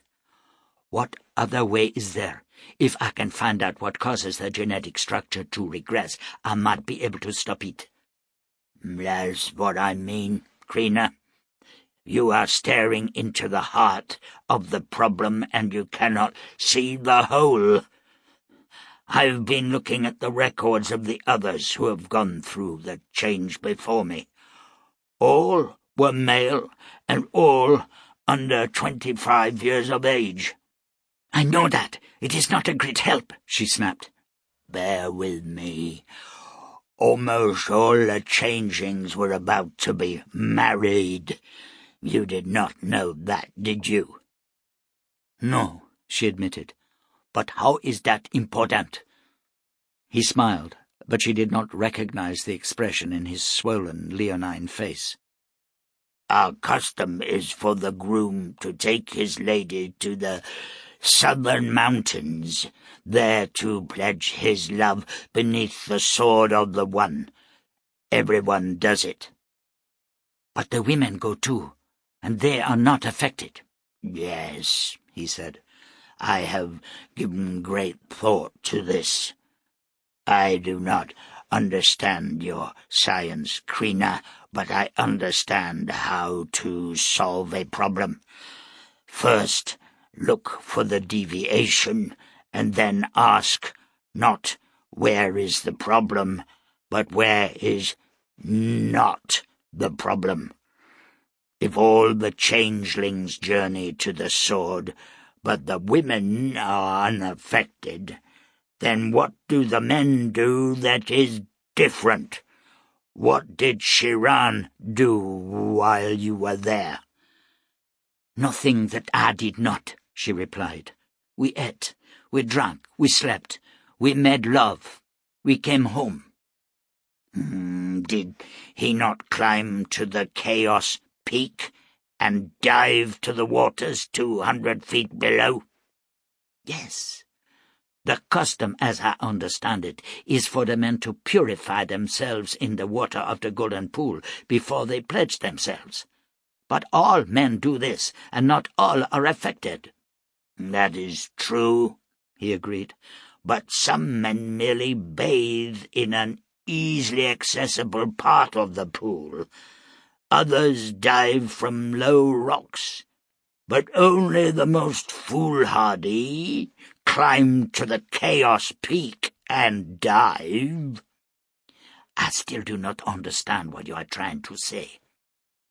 5 of the last 6 changelings climbed that peak. 11 others who were unaffected only bathed in the pool. That is the deviation. The greatest percentage of changelings come from those who climb the peak. But what of you? You are not in love. You took no one to the sword. No, Krina, I went alone. I climbed the peak, and I dived. Oshiri flew and pledged himself. To what? To love. I was going to ask a woman to accompany me, but I did not know if I would have the courage to dive, so I went alone. 2 weeks later, the change began. Krina sat down and stared at the man-beast. I have been a fool, she whispered. Can you come with me, back to the sword? I may not survive the journey as a man, he said. Do you still have the Thunder Maker you brought with you? Yes, she answered, opening the drawer of her desk and removing the hell-born pistol. Best to bring it with you, Krina. I could never kill you, Oshiri. Never. And I believe I could never harm you. But neither of us knows, do we?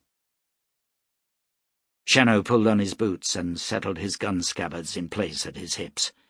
He was still weaker than he liked, but his strength had almost returned. Beth McAdam had filled his thoughts ever since the afternoon when she had shared his bed. She had not returned to him since then. Shannow sat by the window and recalled the joy of the day. He did not blame her for avoiding him. What did he have to offer? How many women would want to be tied to a man of his reputation? The days of his convalescence had given him a great deal of time for thought. Had his life been a waste? What had he done that would live after him? Yes, he had killed evil men, and it could be argued that in so doing he had saved other innocent lives. Yet he had no sons or daughters to continue his line, and nowhere in this untamed world was he welcome for long. The Jerusalem man, the killer, the destroyer. Where is love, Shannow? He asked himself. He wandered down the stairs, acknowledged Mason's wave, and stepped out into the daylight. The sun was shining in a clear sky, and the breeze was lifting dust from the dried mud of the roadway. Shannow crossed the street and made his way to the gunsmith's shop. Groves was not behind his counter, and he walked through the shop and found the man crouching over a workbench. Groves looked up and smiled. "You set me a fair task, mynheer, Jerusalem man. These aren't rimfire cartridges." "No, centerfire. They have heavy loads. Man needs to shoot straight with such ammunition. A stray bullet could pass through a house wall and kill an occupant sitting quietly in his chair." "I tend to shoot straight," said Shannow. "Have you completed my order?" "Is the sky blue?" "Of course I have. Also made some 500 shells for Mynheer Scasey to the same requirements. It seems his hellborn pistols arrived without ammunition." Shannow paid the man and left his store. A sharp pebble under his foot made him remember how thin were his boots.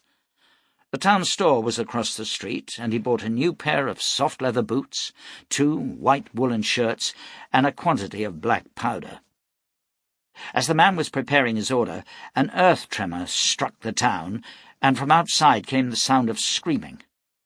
Shannow gripped the counter to stop from falling, while all around him the store's wares, pots, pans, knives, sacks of flour, began to tumble from the shelves. As quickly as it had come, the tremor passed.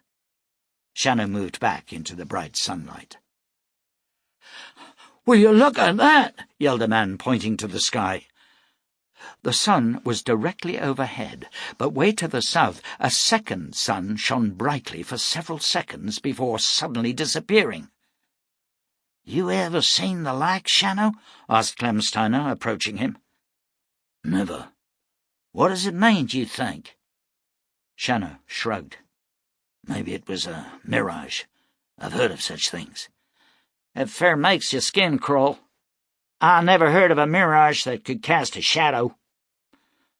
The storekeeper came out carrying Shannow's order. The Jerusalem man thanked him and tucked it under his arm, along with the package he'd taken from Groves. "Fixin' to leave us?" Steiner asked. "Yes, tomorrow." "Then maybe we should complete our business," said the young pistolier. "Steiner, you're a foolish boy. And yet I like you. I have no wish to bury you. You understand what I'm saying? Stay clear of me, boy. Build your reputation another way." Before the young man could answer, Shannow had walked away, climbing the steps to the Traveller's Rest. A young woman stood in the doorway with her eyes fixed on something across the street. Easing past her, Shannow glanced back to see that she was staring at a black-bearded man sitting on the sidewalk outside the Jolly Pilgrim. He looked up and saw her. His face lost all colour, and he stood and ran back towards Tent Town. Puzzled, Shannow studied the woman. She was tall and beautifully dressed in a shimmering skirt of golden yellow. A green shirt was loosely tucked into a wide leather belt, and she wore riding boots of the softest doeskin. Her hair was blonde, streaked with gold, and her eyes sea-green. She turned and saw him looking at her, and for a moment he felt like recoiling under the icy glare she gave him. Instead, he smiled and bowed. Ignoring him, she swept past and approached Mason. "Is Scasey here?" she asked, her voice low, almost husky. Mason cleared his throat. "Not yet, Frey Sharazad. Would you like to wait in his rooms?" "No. Tell him we will meet in the usual place. Tonight." She swung on her heel and stalked from the building. "A beautiful woman," Shannow commented. "She makes my hair stand on end," said Mason, grinning. "Beats me where she comes from. She rode in yesterday on a stallion that must have been all of 18 hands. And those clothes, that skirt is a wonder. How do they make it shine so?" "Beats me," said Shannow. "I'll be leaving tomorrow. What do I owe you?" "I told you once, Shannow, there's no charge, and it'll be that way if you ever return." "I doubt I'll come back, but thanks for the offer." "You hear about the healer? Came in with the wagons this afternoon." "No." "Seems like the Red Plague hit the convoy, and this man walked out of the wilderness with a Daniel stone. He healed everybody. I'd like to have seen that. I've heard of Daniels before, but I've never touched one. You?" "I've seen them," said Shannow. "What did he look like, this healer?" "Big man with the blackest beard you ever saw. Big hands, too, like a fighter." Shannow returned to his room and sat once more at the chair by the window. The golden-haired woman had been staring with naked hatred at just such a man. He shook his head. "Nothing to do with you, Shannow. Tomorrow you put Pilgrim's Valley far behind you." Chapter 20. Shahrazad sat, seemingly alone, on a flat rock under the moonlight. The day had brought an unexpected pleasure. No Khazizatra was here in this cursed land of barbarians. It had been a source of constant fury that he had escaped from Ad, and the king had been most displeased. 7 of her daggers had been flayed and impaled, and she herself had lost ground in the king's affections. But now, great be the glory of Belial, the shipbuilder was within her reach once more. Her mind wandered back to the man she had seen staring at her in the hovel that passed for a resting place. Something about him disturbed her. He was not handsome, nor yet ugly, but his eyes were striking. A long time ago she had enjoyed a lover with just such eyes. The man had been a gladiator, a superb killer of men. Was that it? Was the barbarian a danger? She heard the rumble of the wagon coming through the trees and wandered to the crest of the hill, gazing down at the 2 men who drove it. One was young and handsome, the other older and balding. She waited until they came closer, then stepped out into the path. The older man heaved on the reins and applied the clumsy brake. "Good evening, Frey," he said, climbing down and stretching his back. "You sure you want to unload here?" "Yes," she said, "just here." "Where is Skazy?" "He couldn't come," said the younger man. "I represent him. The name's Steiner." "What do I care what your name is?" thought Shahrazad. "Unload the wagon and open the first box," she said aloud. Steiner loosened the reins of a saddled horse that was tied to the rear of the wagon and led the beast back a few paces. Then both men struggled with the heavy boxes, manhandling them to the ground. The older man drew a hunting knife and prized open a lid. Shahrazad stepped closer and leaned forward, pulling back the greased paper and lifting a short-barreled rifle clear of the box. "Show me how it works," she ordered. The older man opened a packet of shells and slid 2 into the side gate. "They slide in here. Up to 10 shells. There's a spring keeps the pressure on. You take hold here," he said, gripping a moulded section under the barrel, "and pump once. Now there's a shell in the breech and the rifle is cocked. Pull the trigger and pump the action, and the spent shell is ejected, and a fresh one slides home."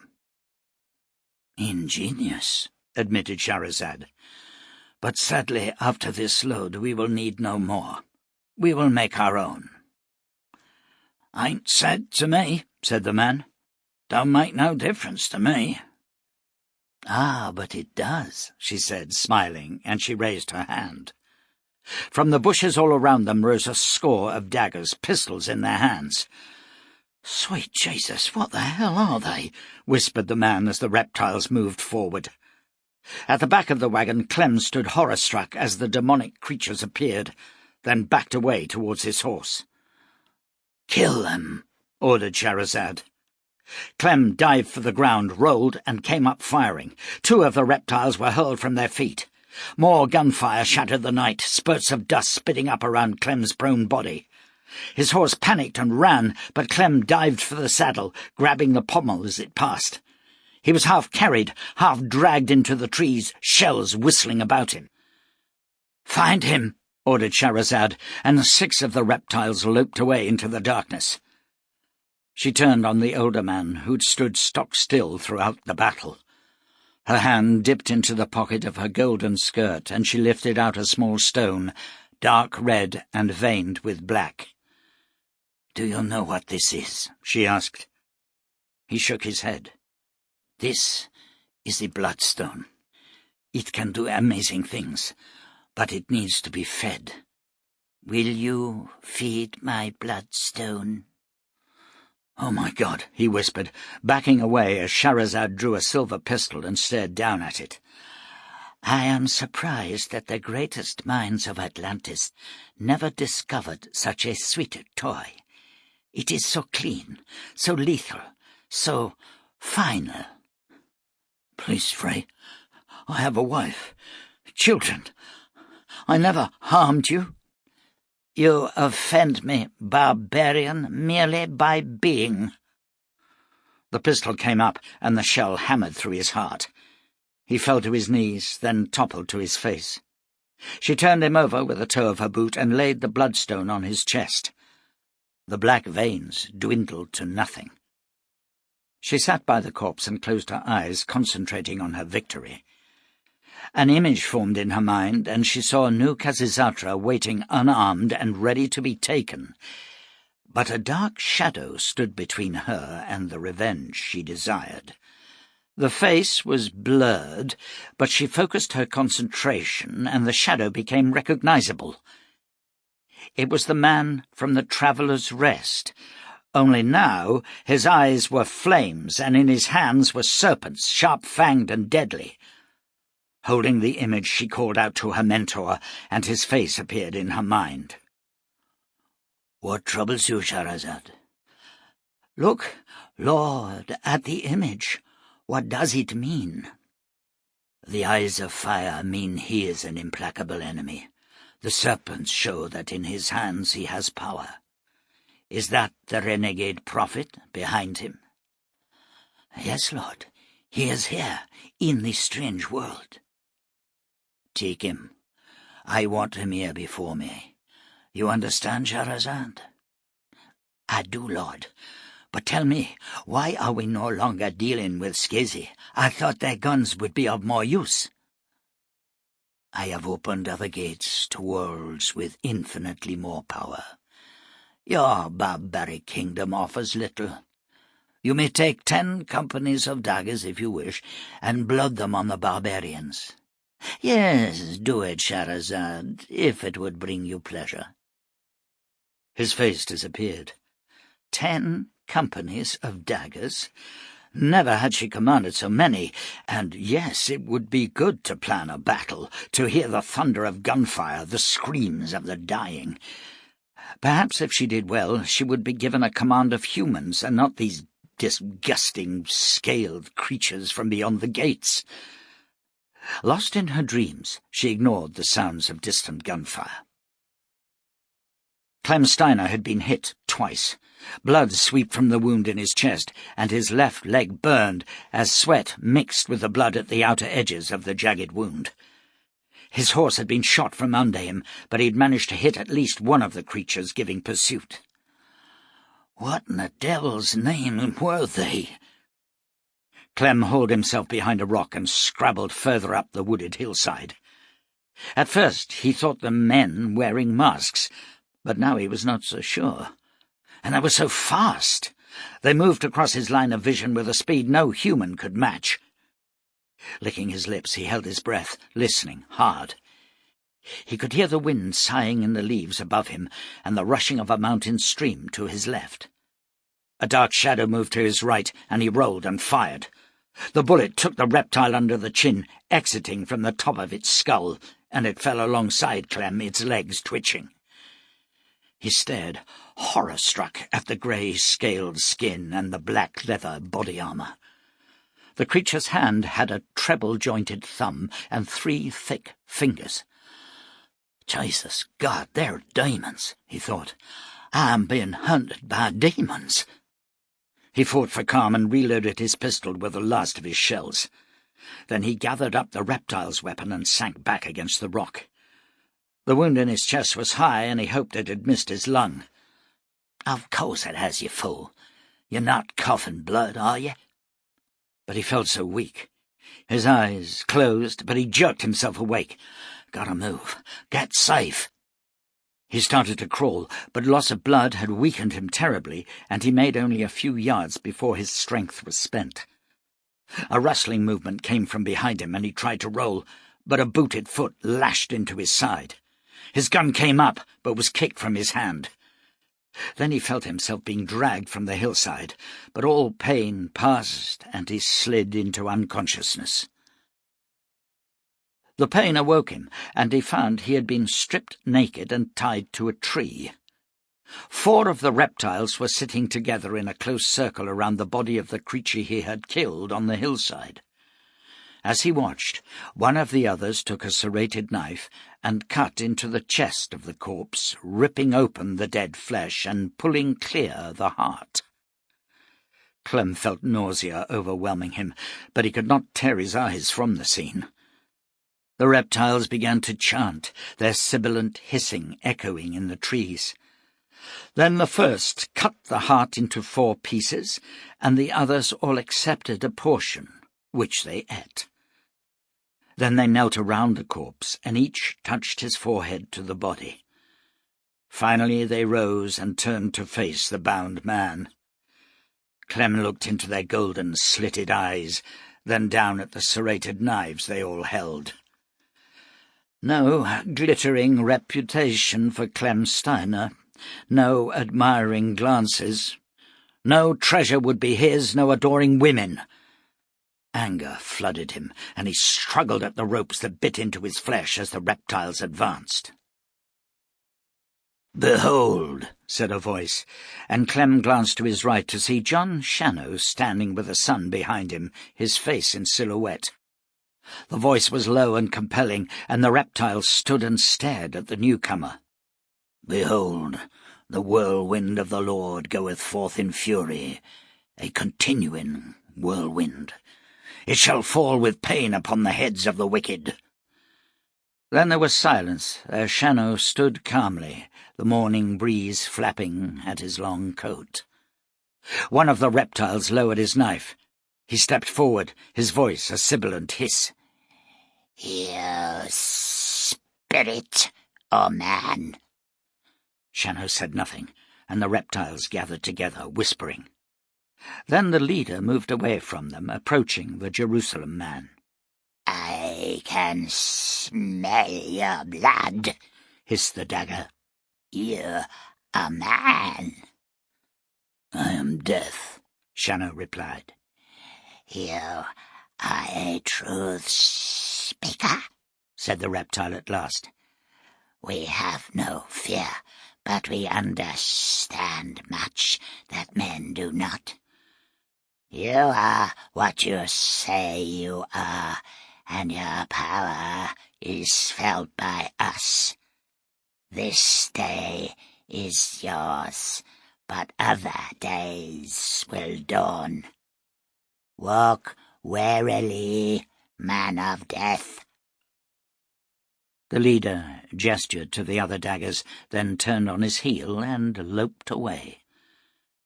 Time stood still for Clem, and it seemed that Shannow had become a statue. "Help me," called the wounded man, and the Jerusalem man walked slowly to the tree and squatted down. Clem looked into his eyes. "I owe you my life," he said. "You owe me nothing," said Shannow. He cut Clem's bonds and plugged the wounds in his chest and leg. Then he helped him dress and led him to the black stallion. "There's more of 'em, Shannow. I don't know where they are." "Sufficient unto the day is the evil thereof," said the Jerusalem man, lifting Steiner into the saddle. He mounted behind him and rode from the hills. Shahrazad watched as Jacques and his 3 companions loped into the clearing. She lifted a hand and waved the tall reptile to her. He approached and gave a short bow. "You found the man?" "Yes." "And killed him?" "No. Another claimed him." Shahrazad swallowed her anger. Jacques was the leader of these creatures, had been the first of the reptiles to pledge allegiance to the king. "Explain yourself," she said. "We took him alive, as you said. Then Shadow came. Tall warrior, sun at his back. He spoke power words." "But he was human, yes?" "Human, yes," Jacques agreed. "I go now." "Did he fight?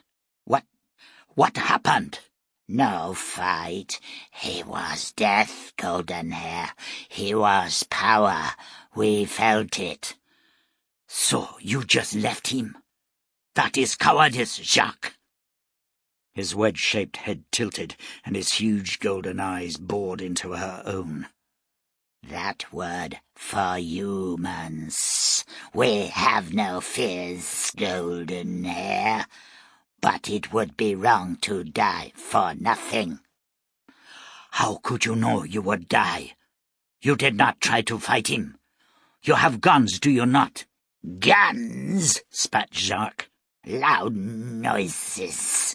Kill very far. No honor. We are daggers. This man, this power, he carry guns, but not hold them. You see? I see everything. Gather 20 warriors and hunt him down. I want him. Take him. Do you understand that?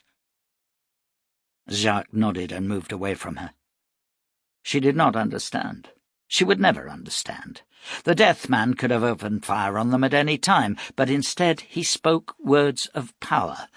He gave them a choice, life or death. As starkly simple as that. What creature of intelligence would have chosen anything but life? Jacques gazed around at the campsite. His warriors were waiting for his word. He chose 20 and watched them run from the camp. Scheherazade summoned him again. "Why are you not with them?" she asked. "I gave him this day," he said, and walked away. He could feel her anger washing over him, sense her longing to put a bullet in his back. He walked to the stream and squatted down, dipping his head under the surface and revelling in the cool quiet of below. When the king of Atlantis led his legions into the jungles, the rouages were too few to withstand the might of Atlantis. He had journeyed alone to seek out the king. "Why have you come?" the king asked him, sitting before his battle tent. "Kill you or serve you," Jacques answered. "How will you determine which course of action?" the king inquired. "It's already done." The king nodded, his face stretching, baring his teeth. "Then show me," he said. Jacques knelt and offered the king his curved dagger. The monarch took it and held the point to Jacques' throat. "And now it seems I have 2 choices."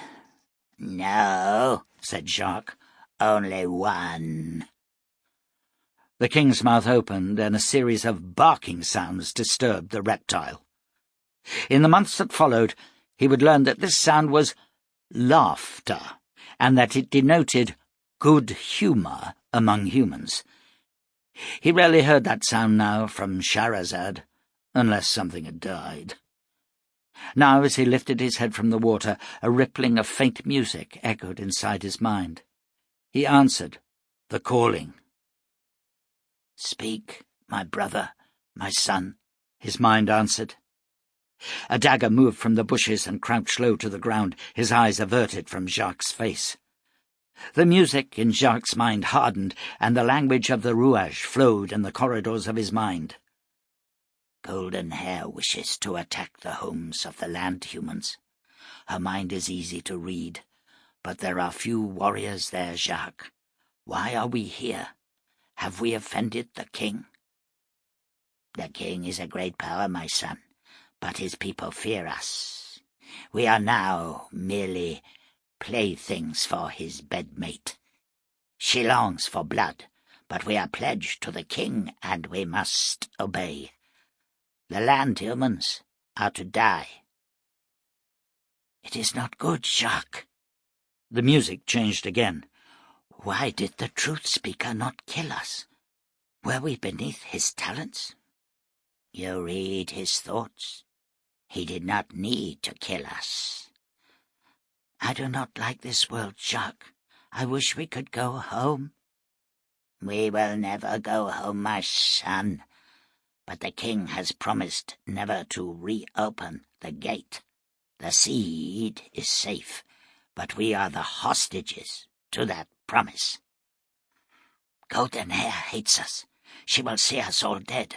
There will be no one to eat our hearts and give us life, and I can no longer feel the souls of my brothers beyond the gates. Nor I, but they are there, and they carry our souls. We cannot die. Golden Hair comes. The reptile climbed to his feet and vanished into the undergrowth. Jacques stood, observing the woman. Her ugliness was nauseating, but he closed his mind to it, concentrating instead on the grossness of the language of man. "What you wish?" he asked.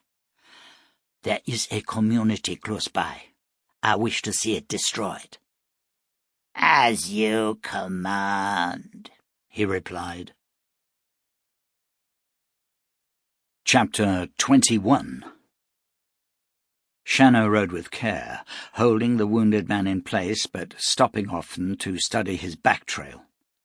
There was no sign of pursuit as yet, and the Jerusalem man headed higher into the hills, riding across rocky scree that would leave little evidence of his passing. Steiner's chest wound had ceased to bleed, but his trouser leg was drenched with blood, and he'd fallen into a feverish sleep, his head on Shannow's shoulder. "Didn't mean it, Pa," he whispered. "I didn't mean to do it. I don't hit me, Pa." Steiner began to weep, low moans, rhythmic and intense. Shannow halted the stallion in a rough circle of boulders high on the hillside overlooking the great wall. Holding on to Steiner, he dismounted, then lowered the unconscious man to the ground. The stallion moved off a few paces and began cropping grass as Shannow made up a bed and covered Steiner's upper body with a blanket. Taking needle and thread, he sewed the wounds in the pistolier's leg. The gaping hole at the rear of the thigh caused him concern, for the shell had obviously ricocheted from the bone and broken up, causing a large exit wound. Shannow sealed this as best he could, then left Steiner to rest. He walked to the ridge and stared down over the countryside. Far in the distance he could see dark shadows moving, seeking a trail. He knew he and Steiner had a 3-hour start, but loaded down with a wounded man, that would mean nothing. He considered riding back to Pilgrim's Valley, but dismissed the idea. It would mean setting a course that would take him across the line of the reptiles, and he didn't feel he could be as lucky a second time. Shannow had left the settlement at dawn, but had been drawn to the east by the sound of gunshots. He'd seen the black-clad reptiles dragging Steiner to the tree and stripping his clothes, and he'd watched them eat the heart of their dead comrade. He had never seen the like of them, nor heard of any such creatures. It seemed strange that they should appear in Pilgrim's Valley unheralded. According to local legend, there were beasts beyond the wall that walked like men, but never had he heard them described as scaled. Nor had he heard of any man-beasts who sported weapons, especially the remarkable hellborn pieces. He put the problem from his mind. It did not matter where they came from. They were here now, and had to be faced. Steiner began to weep again in his sleep, and Shannow moved across to him, taking his hand. "It's all right, boy. You're safe. Sleep easy." But the words did not penetrate, and the weeping continued. "Oh, please, Pa. Please, I'm begging you." Sweat coursed on Steiner's face, and his colour was not good. Shannow added a second blanket and felt the man's pulse. It was erratic and weak. "You've 2 chances, boy," said Shannow. "Live or die. It's up to you." He eased back up the ridge, careful not to skyline himself. To the east the dark shadows were closer now, and Shannow counted more than 20 figures moving slowly across the landscape. Far to the west he could see a thin spiral of smoke that could be coming from a campfire. Steiner was in no shape to ride, and Shannow did not have the firepower to stop 20 enemies. He scratched at the stubble on his cheek and tried to think the problem through. Steiner's mumbling had faded away, and he went to him. The man was sleeping now, his pulse a little stronger. Shannow returned to the ridge and waited. How many times had he waited thus, he wondered, while enemies crept upon him? Brigands, war-makers, hunters, hell-born zealots, all had sought to kill the Jerusalem man. He recalled the zealots, frenzied killers whose bloodstones had given them bizarre powers, enabling their spirits to soar and take over the bodies of animals and direct them to their purpose. Once Shannow had been attacked by a lion possessed by a zealot.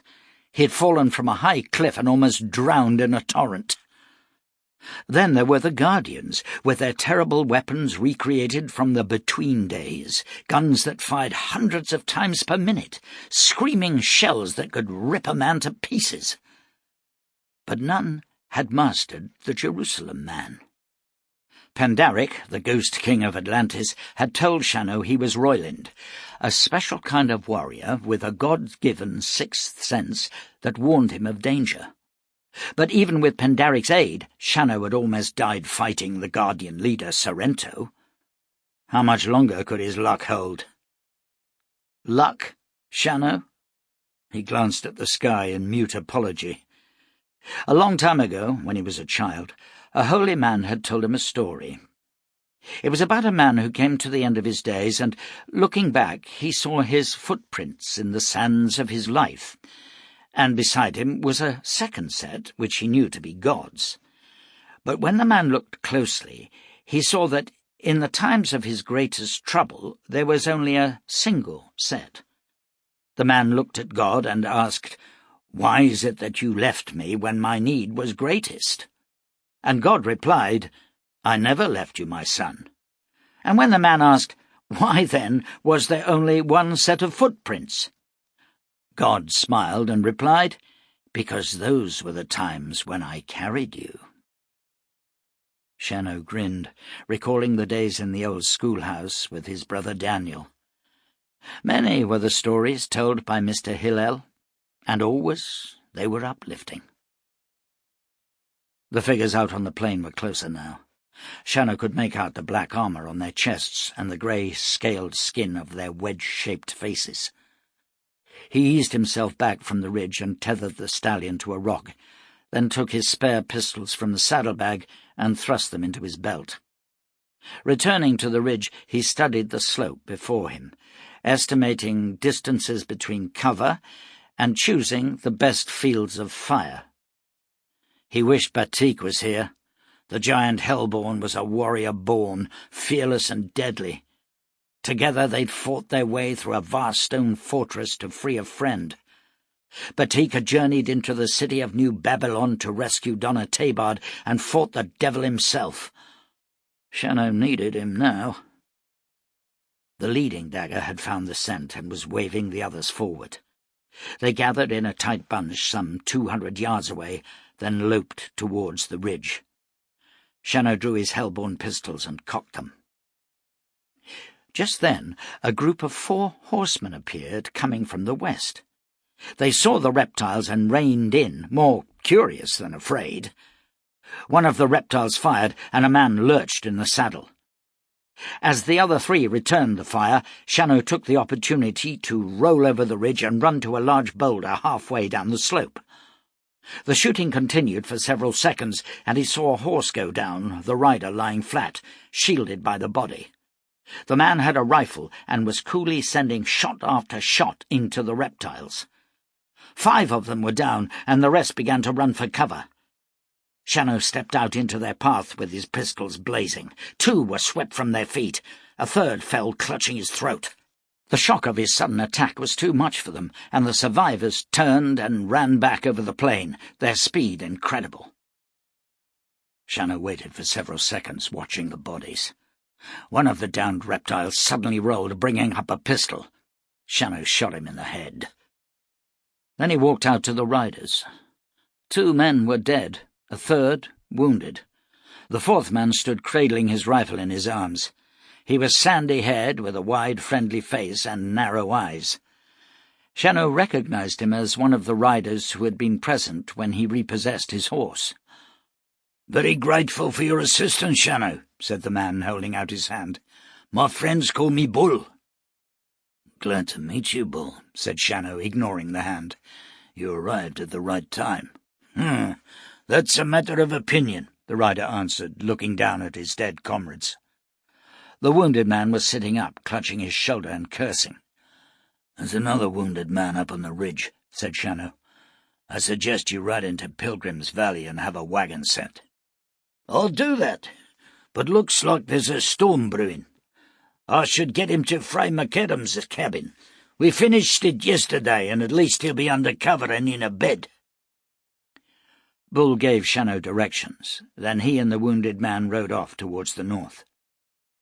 Shannow stripped the guns and ammunition from the dead men and walked back to the bodies of the reptiles, crouching to examine them. The eyes were large and protruding, golden in colour, the pupils long and oval like those of cats. Their faces were elongated, the mouths lipless and rimmed with pointed teeth. But what made Shannow most uneasy was that they all wore identical body armour, and that reminded him of the Hellborn. These creatures were not individual killers. They were part of an army, and that did not bode well. He gathered their guns and hid them behind a rock. Then, returning to the ridge, he dragged the unconscious Steiner upright and pushed him across the saddle of the stallion. Gathering his blankets, he mounted behind Steiner and rode for Beth McAdam's cabin. When Samuel McAdam walked from the new cabin and saw the man sitting on the ground in the shade of the building, his fear rose and he stepped back a pace, staring at the newcomer. The man was very large, with the blackest beard Samuel had ever seen. He was gazing intently at the distant wall.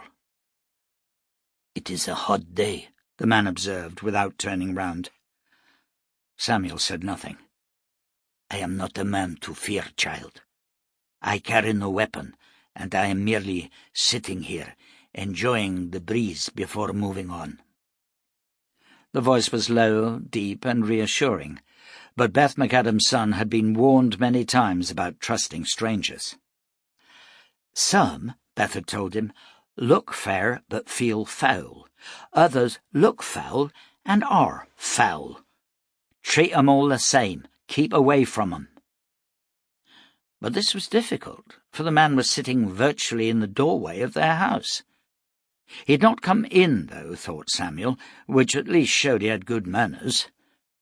Beth was in the meadow with Mary, the oxen hitched to the plough, the long, arduous work of preparing the soil under way. Samuel wondered if he should just run back through the house and fetch his mother. "I would appreciate a drink of water," said the man, pointing to the well dug out by Bull and the others. "Would it be permissible?" "Sure," Samuel replied, happy to be able to grant a favour to an adult, and enjoying the unaccustomed power that came with bestowing a gift. The man stood and walked over to the well, and Samuel saw that his hands were huge and his arms long. He had a swaying walk, like a man unused to solid ground who feared it might pitch beneath him.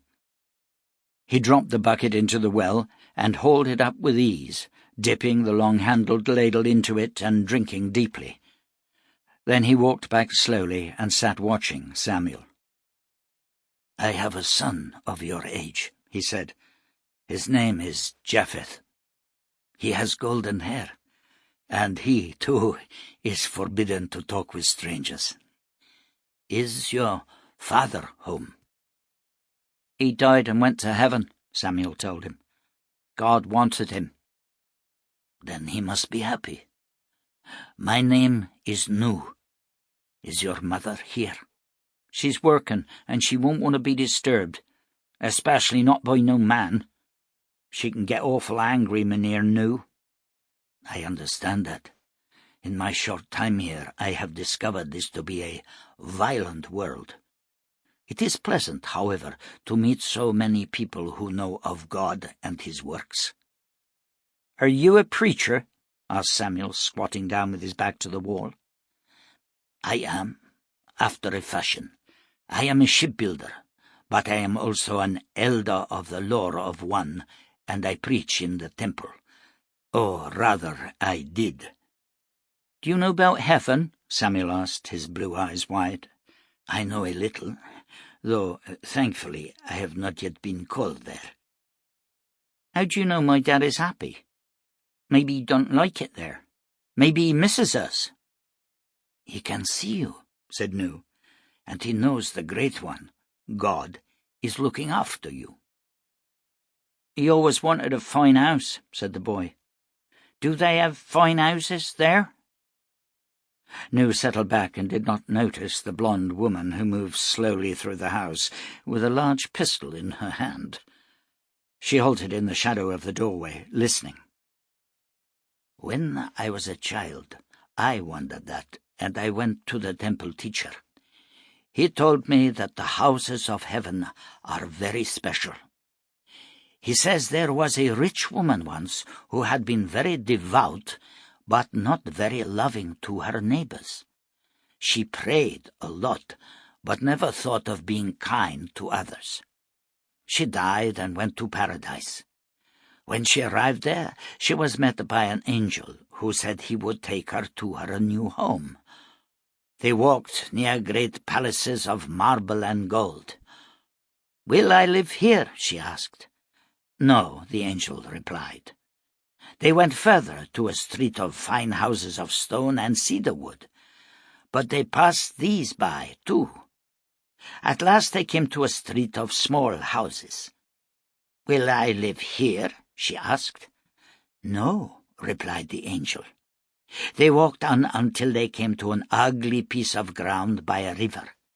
Here there were several rotting planks loosely nailed to form 2 walls and a roof, and a moth-eaten blanket for a bed. "Here is your home," said the angel. "But this is terrible," the rich woman said. "I cannot live here." The angel smiled and said, "I am sorry. It was all we were able to build with the materials you sent up." Nu grinned at the perplexed boy. "If your father was a kind man, then he has a wonderful house," he said. Samuel smiled. "He was kind. He really was." "Now you should tell your mother I am here," said Nu, "lest she be frightened when she sees me." "She's seen you," said Beth McAdam, "and a man ain't been born who could frighten me. What's your business here?" Nu rose and bowed. "I am seeking a way through the wall, and I paused here to drink of your water. I will not stay." "Where's your gun?" "I do not carry weapons." "That's a little foolish," said Beth, "but it's up to you. You're welcome to stay for a meal. I like the story about heaven. It may be nonsense, but I like the sound of it." An earth tremor rippled across the valley, and Beth pitched sideways into the door frame, dropping a pistol. Samuel screamed, and Nu staggered. Then it passed. He bent and picked up the pistol, and Beth's eyes hardened, but he merely handed it to her. "Look at that, Mar!" Samuel shouted. 2 suns were blazing in the sky, and twin shadows forked from the trees around the cabin. For several seconds the brightness remained, then the second sun faded and was gone. "Wasn't that wonderful?" said Samuel. "That was so hot and so bright." "It wasn't wonderful," said Nu softly. "Not wonderful at all." Mary came running round the cabin. "Did you see it?" she yelled, then pulled to a halt as she saw the stranger. "We saw it," replied Beth. "You and Samuel go into the house and prepare the meal. 1 extra portion for our guest." "His name's Mynheer Nu," said Samuel, disappearing into the house. Beth gestured to Nu, and the 2 of them walked out into the sunshine. "What is happening?" she asked. "I sense you know more about the weird signs than I do." "There are things that should not be," he told her. "There are powers man should never use. Gateways that should not be opened. There are times of great danger and greater folly." "You're the man with the Daniel stone, aren't you? The one who cured the plague?" "Yes." They say the stone was all used up. It was, but it served a fine purpose. God's purpose. I heard talk of him, but I never believed it. How can a stone do magic? I do not know. The Sipstrasse was a gift from heaven. It fell from the sky hundreds of years ago. I spoke to a scholar once who said that the stone was merely an enhancer, that through it the dreams of men could be made real. He claimed that all men have a power of magic, but it is submerged deep in our minds. The Sipstrasse releases that power. I have no idea if that is true, but I know the magic is real. We just saw it in the sky. That is strong magic, said Beth, if it can make another sun. It is not another sun, Nu told her. And that is why it is dangerous. Chapter 22. Your weapons are terrible indeed, said Nu, as he looked down at the wound in Clem Steiner's chest. Swords can kill, but at least a man must needs face his enemy at close range, risking his own life. But these thunder-makers are barbaric. We are a barbaric people, answered Shannow, laying his hand on Steiner's brow. The man was sleeping now, his pulse still weak. You said something about reptiles, Shannow, remarked Beth, as the three of them walked back to the large living room. What did you mean? I have not seen anything like them. They wear dark armor and carry hellborn pistols. From what Steiner says, they are led by a woman. He glanced at Nu. I think you know of her, healer. I am no healer. I had magic, but it is gone. And yes, I know of her. She is Shahrazad. She was one of the king's concubines. But she has a lust for blood, and he fulfills her desires. The reptiles are known as daggers. They first came to the realm 4 years ago from beyond the gateway to a world of steaming jungles. They are swift and deadly, and the king has used them in several wars. With sword and knife they are without equal. But these weapons of yours— What is all this about kings? Snapped Beth. There are no kings here that I ever heard of. You mean beyond the wall? Nu shook his head, then he smiled. In a way, yes, but also no. There is a city beyond the wall. I grew to manhood there, yet it is not my city. It is hard for me to explain, dear lady, since I do not understand it all myself. The city was called Ad. It is one of the 7 great cities of Atlantis. I was being hunted by the daggers, and I used my stone to escape. It was supposed to bring me to Balakris, another city by the coast. Instead, it brought me here, into the future. What do you mean, the future? Beth asked. You're making no sense. I am aware of that, said Nu.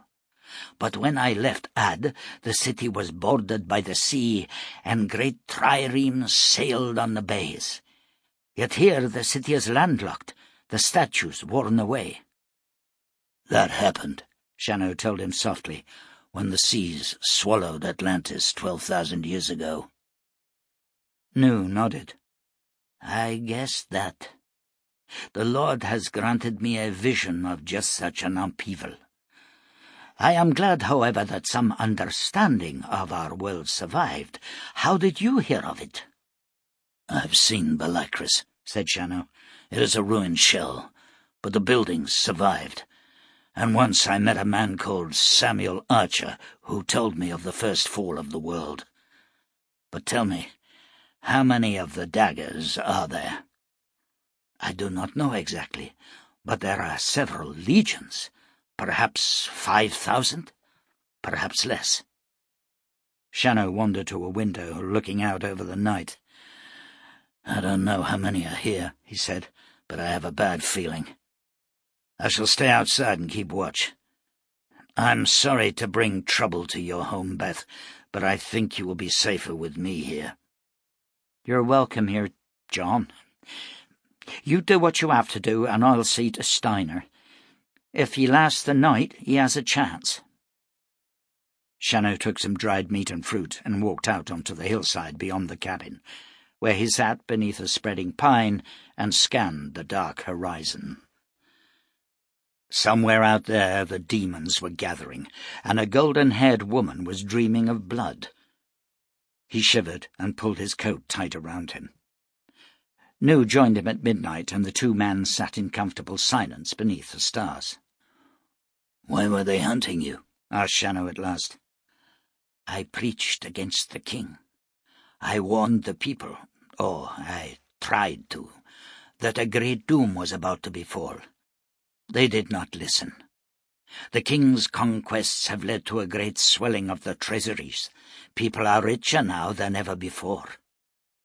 "So they wanted to kill you? That's always the way with prophets, my friend. Tell me about your God." "Not my God, Shannow. Just God. The Lord Kronos, creator of heaven and earth. One God.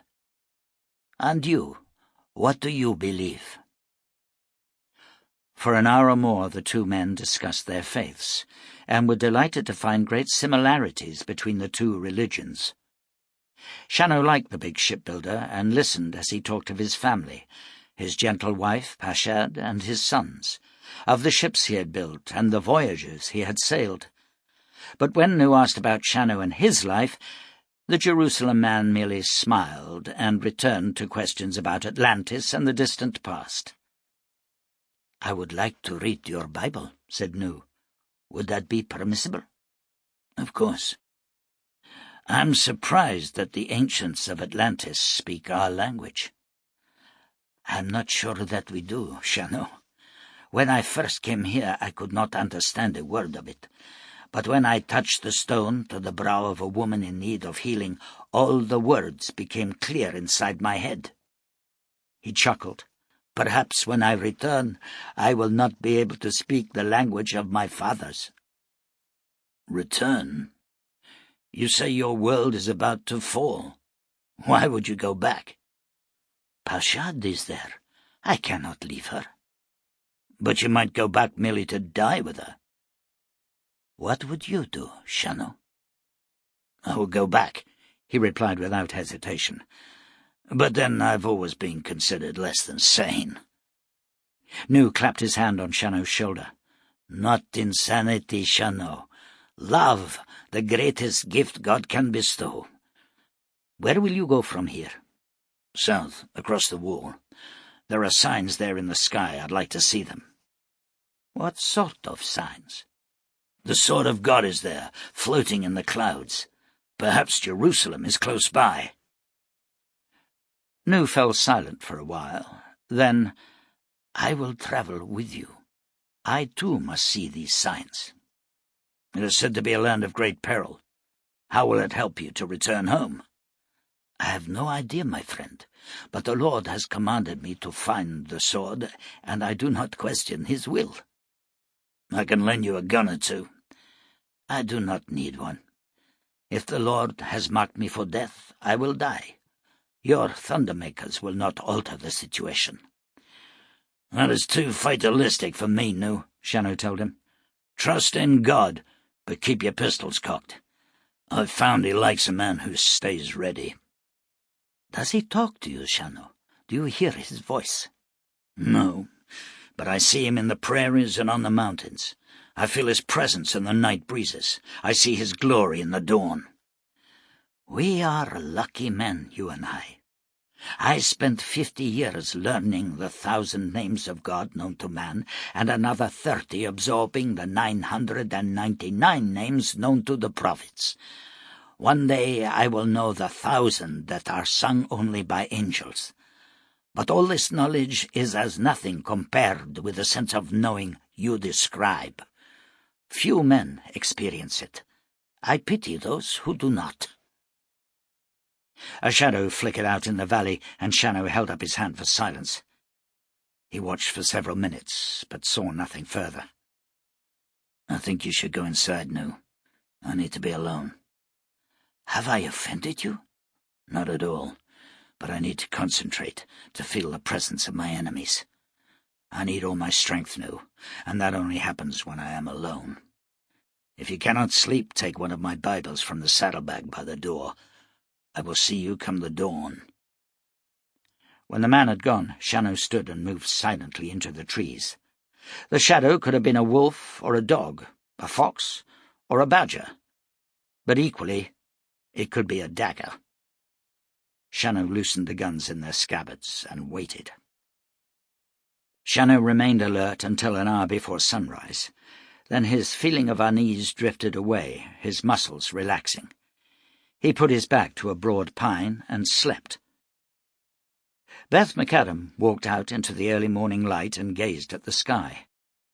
Dawn was always special to her, those few precious minutes when the sky was blue and yet the stars still shone. She glanced up to the wooded hillside and walked towards where Shannow slept. He did not hear her approach, and for some minutes she sat down beside him, staring intently at his weather-beaten face. His beard was growing again, silver at the chin, yet his features seemed strangely youthful in sleep. After a while he awoke and saw her. He did not jump or start. He merely smiled lazily.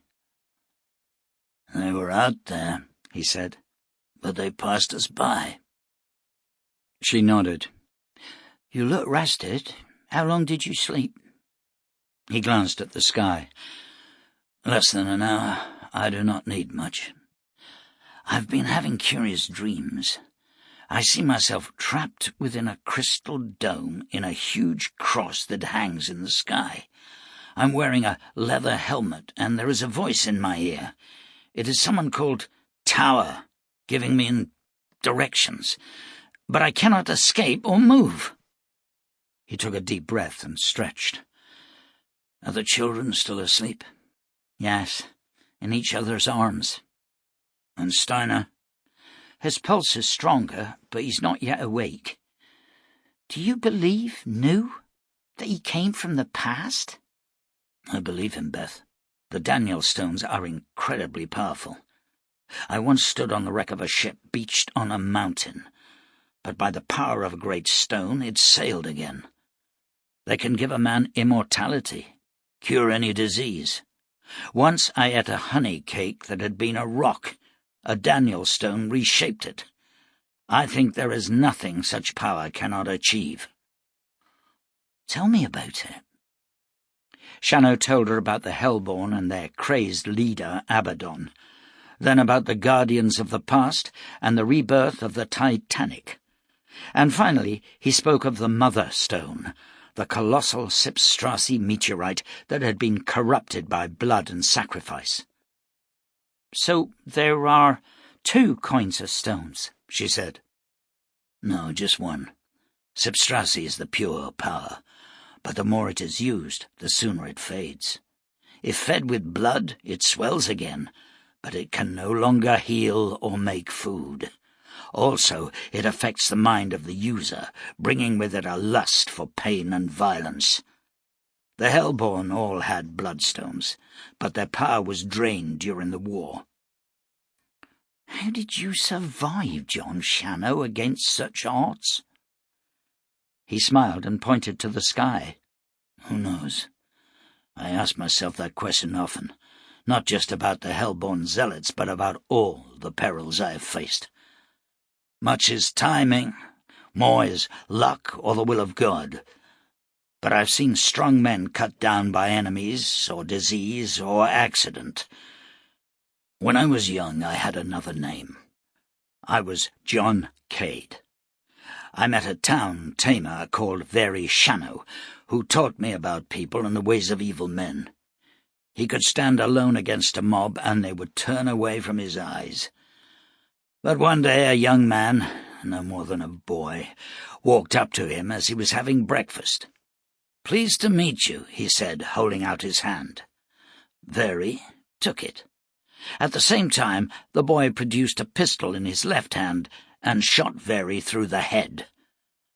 When they asked him later why he'd done it, he said he wanted to be remembered. Very was a man to walk the mountains with. He helped people to settle this wild land of ours. The boy, well, he was remembered. They hanged him and put a marker on his grave that said, "Here lies the killer of Very Shannow." So you took his name. Why? Shannow shrugged. I didn't want to see it die. And also my brother, Daniel, had become a brigand and a killer. I was ashamed. But did not Daniel become a prophet? Did he not fight the Hellborn? Yes, that pleased me. So a man can change, John Shannow? He can make a new life for himself? I guess that he can, if he has the strength. But I do not. Beth sat silently for a moment, then she reached out and touched his arm. He did not pull away. You know why I never came back to you? I think so. But if you made the decision to change your life, my hearth would be open to you. He looked away at the far wall and the lands rolling out beyond it. I know, he said sadly. I've always been lonely, Beth. There is an emptiness in my life which has been there ever since my parents were murdered. But look at Steiner. Until yesterday, the boy wanted nothing more than to kill me, to be the man who beat John Shannow. How long before some boy comes to me at breakfast and says, "Pleased to meet you"? How long? And could I sit a night at your table, wondering if your children will intercept a bullet meant for me? I do not have that kind of strength, Beth. Change your name, she said. Shave your head, whatever it takes. I'd travel with you, and we could build a home somewhere where no one has ever heard of you. He said nothing, but she looked into his eyes and saw the answer. I'm sorry for you, Shannow, she whispered. You don't know what you're missing. But I hope you're not fooling yourself. I hope you're not in love with what you are, the Jerusalem man, proud and alone, bane of the wicked. Is there something to that? Do you fear putting aside your reputation and your name? Do you fear anonymity? You are a very astute woman, Beth McAdam. Yes, I fear it. Then you are a weaker man than you know, she said. Most men fear dying. You just fear living. She rose and walked back to the cabin.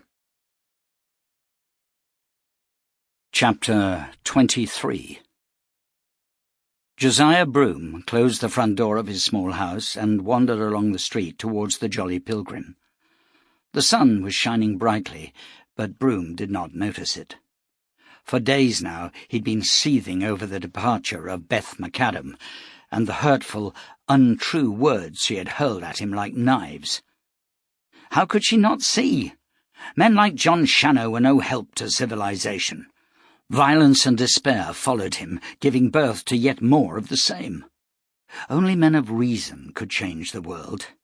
But how the words stung! She'd called him a fool and a coward.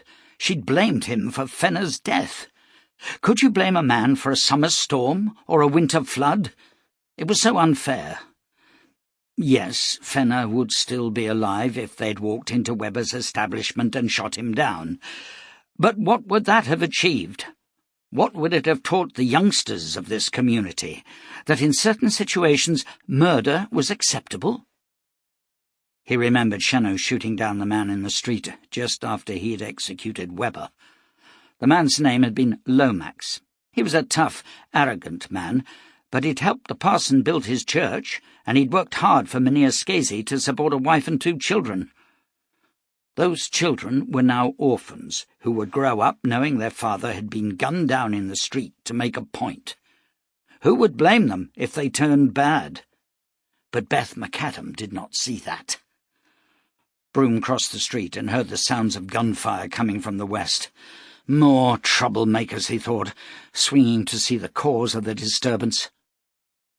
His jaw dropped open to see hundreds of black-armoured warriors advancing with their guns blazing.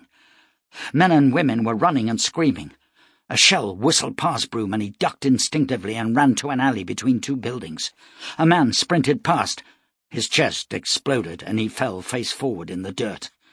Broom turned and cut down the alley, arms pumping. He scaled a fence and ran out over the fields towards the newly built church in the meadow. At the Traveller's Rest, Mason glanced out of his window to see the reptiles advancing down the main street, killing all in their sights. He swore and took down his hellborn rifle from its rack on the wall. Swiftly he fed shells into the side gate, then pumped one into the breach. He heard sounds of booted feet on the stairs, and as the door exploded inwards, he swiveled and fired. One reptile hurtled back into the hallway, but several more ran in. Mason's gun jumped in his hands as he pumped shell after shell into them. Then a bullet took him high in the chest, spinning him against the window. Two more shells ripped into his belly, and he plunged out of the window, toppling to the street below. At the gunsmith's shop, Groves grabbed 2 pistols, but he was shot to death before he could loose a single round. Hundreds of reptiles surged through the town. Here and there men returned their fire, but the attack was so sudden there was no organized defense. At the church, the parson had been delivering an impassioned sermon about the whore of Babylon and the beasts beyond the wall. When the sounds of battle reached them, men and women had streamed from the building. The parson pushed his way through them and stared in horror at the flames beginning to spring from the town buildings. Josiah Broom staggered towards the milling crowd. "Beasts from hell!" he shouted. "There are thousands of them!" Men began to run, but the parson's voice stopped them cold. "Brethren, to run is to die!" He looked around at the gathering. More than 200 people were present, 2/3 of them women and children. The men had left their guns in the front porch.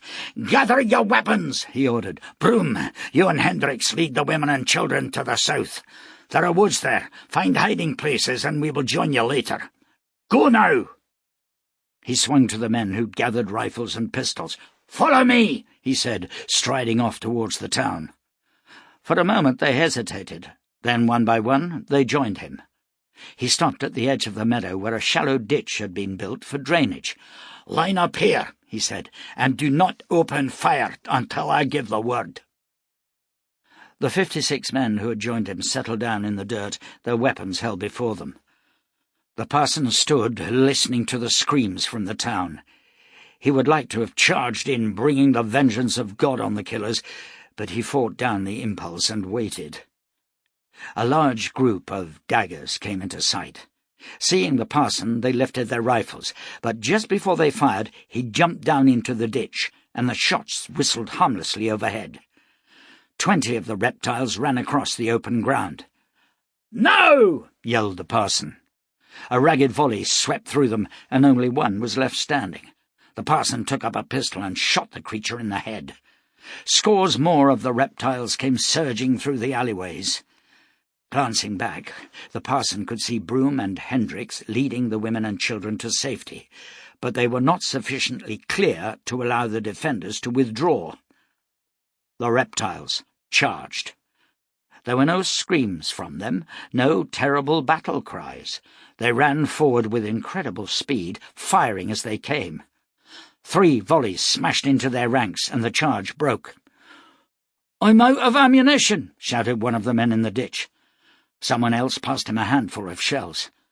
The parson glanced to his right and saw more than 100 reptiles running to outflank them. Just then, Edric Scasey and 30 riders came thundering from the east. The reptiles opened fire, and horses and men fell. Scasey, 2 pistols in his hand, galloped in amongst the enemy, firing coolly. The surviving riders followed. The carnage was awful, but Scasey and 17 men made it through to leap from their horses and clamber into the ditch. "You're a welcome sight, man," said the parson, thumping Scasey's shoulder. "Where the hell are they from?" shouted Scasey. "Beyond the wall, sent by the great whore. the parson replied. "I think we'd best get out of here," Scasey urged. "No, we must protect the women and children. I've sent more than 100 of them to the south. We must hold these beasts for a while." "We can't do it here, parson. It's too easy for 'em to go round us. I suggest we back off to the church and hold 'em there." The reptiles charged again. Bullets shredded their ranks, but 4 got through to leap in among the defenders. Scasey hammered his pistol into a grey-scaled head, then fired at point-blank range into the beast's body. The others were dispatched with knives, but not before they'd killed 3 of the defenders. "Fall back in 2 lines," shouted the parson. "Every second man get back 30 paces, then cover the second group." The ground began to tremble violently. Men were pitched from their feet as a great, jagged crack opened in the meadow, snaking across the front of the ditch like the jaws of a giant beast. In the town, buildings buckled and a second quake scored the earth. The daggers fled towards open ground, the battle forgotten. "Now's the time, parson," said Scasey, and the defenders rose and sprinted back across the meadow. Clouds of dust obscured their passing, but the earth opened and 2 men fell into the depths of a vast pit. The rest managed to reach the church, which was sagging in the centre. The parson stood and watched as the building slowly tore itself apart. "Back to the woods," he said. "The wrath of God is upon us." Josiah Broom sat and watched as the parson organised the digging of a trench across the north side of the woods. Earth was being thrown up to form a rampart, the labour carried out in grim silence. Without tools, the workers dug into the soft clay with their bare hands, casting nervous eyes to the north for the expected attack. Broom was in a state of shock. He sat grey-faced as people bustled around him. It was all gone. The town was ruined, the community decimated, the survivors trapped in the woods with no food, no shelter, and precious little ammunition for the few guns they carried. All that remained was to wait for death at the hands of the beasts. Broom blinked back tears. Edric Scasey had rounded up 3 horses and had ridden to his own lands where extra rifles were stored. 2 men had been sent to outlying farms to warn other settlers of the invasion. Broom cared nothing for any of it. A child approached him and stood with head tilted, staring at him. He looked down at her. "What do you want?" "Are you crying?" she asked. "Yes," he admitted. "Why?" The question was so ludicrous that Broom began to giggle. The child laughed with him, but when his eyes filled with tears and racking sobs shook his spare frame, she backed away and ran to the parson. His face streaked with mud, the red-headed preacher moved to Broom's side. "It does not look good, Mynheer," he said. "You're frightening the children. Now stand like a man and do some work. There's a good fellow." "We're all going to die," whispered Broom through his tears. "I don't want to die." "Death comes to all men, and then they face the Almighty. Do not be afraid, Mynheer Broom. It is unlikely that the maker of breakfasts has done much to offend him." The parson put his arm around Broom's shoulder. "We are not dead yet, Josiah. Come now, help the men with the ditch." Broom allowed himself to be led to the ramparts. He stared out over the valley. "When will they come, do you think?" "When they are ready," said the parson grimly. Work ceased as the sound of a walking horse was heard in the woods behind them. Then they heard the lowing of cattle. 3 milk cows were herded into the clearing, their calves beside them. John Shannow rode his stallion up to the ditch and stepped down from the saddle. "I thought these might be of use," he said. "If you slaughter the calves for meat, you'll be able to milk the cows to feed the children." "Where did you find them?" the parson asked. "I heard the shooting this morning and watched your flight. I rode to a farm and cut these from the herd there. The owner was dead, with his whole family." "We are grateful, Shannow," said the parson. Now, if you could come up with around 1,000 shells and a couple of 100 rifles, I would kiss your feet." Shannow grinned and reached for his saddlebag. "These are all the shells I have. They're for hellborn rifles or pistols. But I'll fetch some weapons for you. I had them yesterday, about 4 miles from here." "Walk with me a ways," said the parson, leading him through the camp. They stopped by a stream and sat. "How many of them are there?" he asked. "As near as I could see, more than 1,000. They are led by a woman." "The black whore," the parson hissed. "She's not black. She has golden hair, and she looks like an angel," Shannow told him. "And they are not from beyond the wall." "How'd you know that?" "I just know it. Speaking of the wall, the last earthquake ripped a hole in it. I would think we would have more chance of survival if we can get there and go through it. A few men would then be able to hold the gap, allowing the rest of the community to find a safe camping place." "We have around 300 people here, Shannow. Everything they had has been taken from them. We have no food, no spare clothing, no canvas for tents, no shovels, axes, or hammers. Where can we go that is safe?" "Then what is your plan?"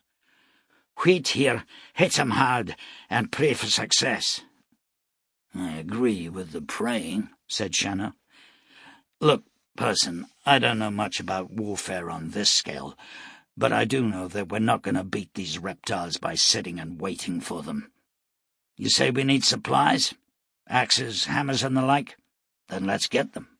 And at the same time, let's pick up a few guns." "Where?" "Back in the town. There are still wagons, and there are oxen and horses aplenty wandering the meadows. Not all of the buildings were destroyed, parson. I studied the town through a long glass. Groves' shop still stands. He had powder there and lead for ammunition. Then there's the smithy, and the whole of Tent Town is untouched." "But what of the reptiles?" "They're camped just south of the town. I think they're afraid of another quake." "How many men will you need?" "I'd say a dozen. We'll swing round to the west and come in by night." "And you expect to load up wagons and drive them away under the noses of the enemy?" "I don't know, parson, but it's surely better than sitting here and starving to death." The parson was silent for a while. Then he chuckled and shook his head. "Do you ever think of defeat, Shannow?" "Not while I breathe," said the Jerusalem man. "You get these people to the hole in the wall. I'll fetch the tools you need and some supplies. Can I choose my own men?" "If they'll go with you." Shannow followed the parson back to the camp and waited as the preacher gathered the men together. When he outlined Shannow's plan and called for volunteers, 20 men stepped forward. Shannow summoned them all and led them from the gathering to a small clearing where he addressed them. "I need only 12, he said. "How many have wives here?" 15 raised their hands. "How many with children?" he asked the 15. 9 hands went up. "Then you men get back. The rest gather round, and I'll tell you what we need to do."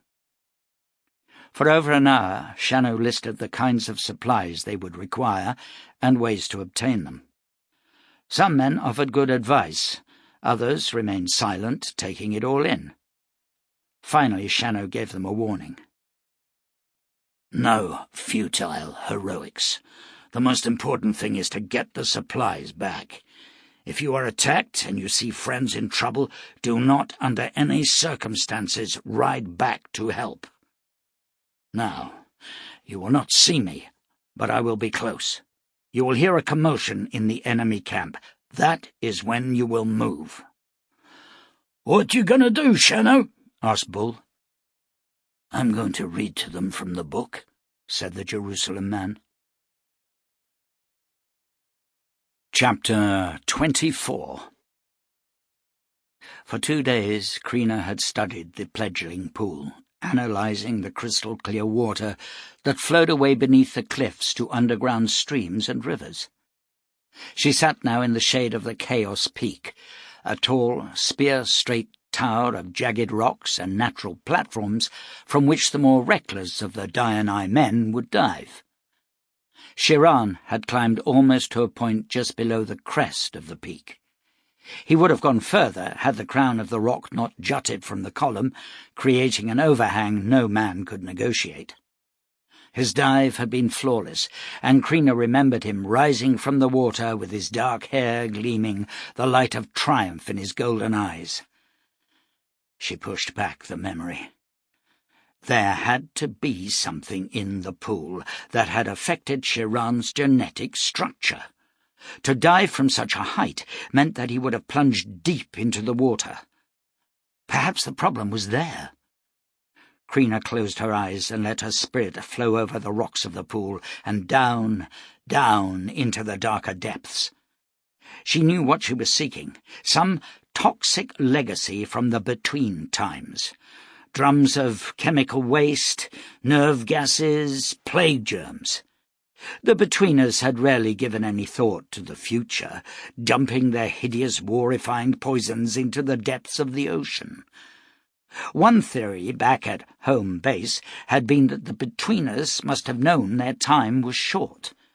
Why else would they poison their rivers and streams, strip away the forests that gave them air, and pollute their own bodies with toxins and carcinogens? But the theory was offered more as a debating point for children than a serious topic for study. Now Krina blanked such thoughts from her mind and drew from her memories everything she'd been taught concerning water, the essence of life. In the between days, it had covered 70.8% of the Earth's surface, but now the figure was 71.3%. Water made up 2/3 of total body weight. Man could survive months without food, but only days without water. Think. 2 parts hydrogen to 1 part oxygen. She honed her concentration, adjusting her focus, shrinking, ever shrinking deeper into the search trance, analysing the trace elements at the bottom of the pool. One by one, she dismissed them. Reactive silica, magnesium, sodium, potassium, iron, copper, zinc. There were minute traces of lead, but these could not have been harmful unless a person drank around 60 gallons a day for who knew what number of years. She returned to her body and leaned back, exhausted. The sun had moved past the Chaos Peak, and her naked skin was burning. Moving several yards to her left, she looked around for Oshiri. He was lying asleep in the shade. There was little of humanity left in him, and his voice was almost gone. Not the water. What then? She glanced up at the sky and the awesome sword of God pointing to the heavens. She shivered. Not that. Her eyes flicked to the peak. Was it something there? Krina stood and stretched, then dressed swiftly and made her way to the base. There were many handholds in the heavily barnacled rock, and she began to climb slowly. Her mind fled back to the last time she had clung to a rock face, almost 3 years before, when the Titanic had been breached and she'd carried her son Luke from the doomed ghost ship and down the sheer face of the mountain above the ruins of Balakris. Then she had been Amaziga Archer, widow of Samuel and a teacher to the children of the Guardians. Guardians? All the knowledge of the betweeners had been held by them for future generations, yet the work had been ruined, corrupted by one man, Sorrento. He had longed to see rebirth, the world back as it was. His patience had worn thin, and he had begun, through the Mother Stone, to manipulate events. He had given bloodstones to a growing nation that became the Hellborn. He had encouraged their warlike tendencies, giving them the secrets of automatic weapons. "In war," he said, "man is at his most inventive. All great historical advances have come through the battlefield."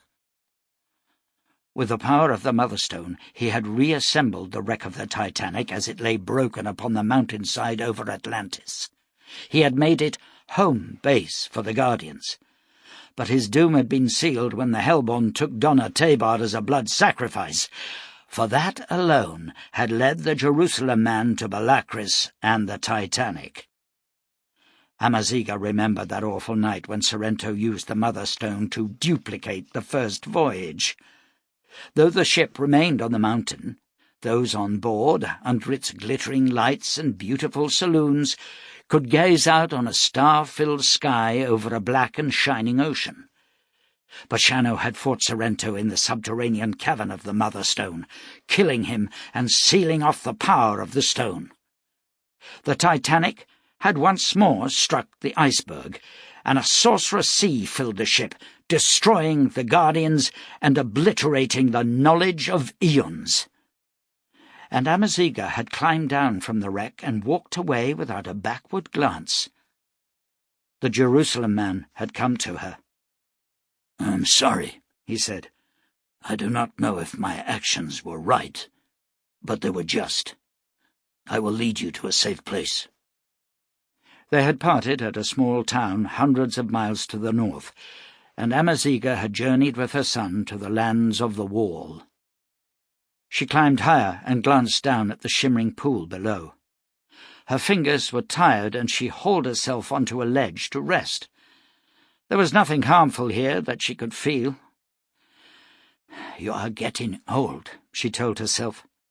She'd lived more than a century, her youth guaranteed by the Sipstrassi carried by the Guardians. But that was gone now, and silver flecks highlighted her tightly curled hair. "How old are you in real terms, Amaziga?" she asked herself. 35? 40? Taking a deep breath, she rose and climbed on. It took her an hour to reach the ledge beneath the peak, and as she scrambled over it, her hand gripped a sharp stone which split the skin of her palm.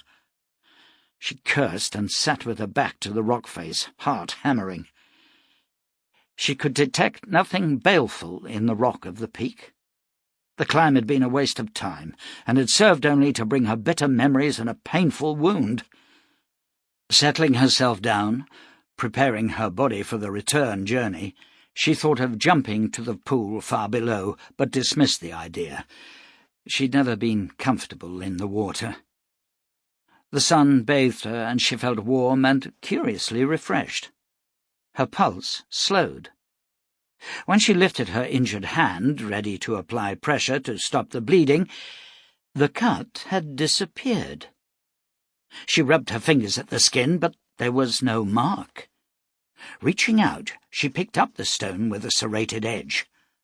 Blood had stained it. Carefully, she rose to her knees on the narrow ledge and turned to the rock face. Above her, the overhang jutted from the peak, and above that, the sword of God and the tiny crosses that surrounded it. She closed her eyes, her spirit flowing into the barnacled stone. Deeper she moved, coming at last to shaped marble, and, beyond that, to a network of golden wire and crystals.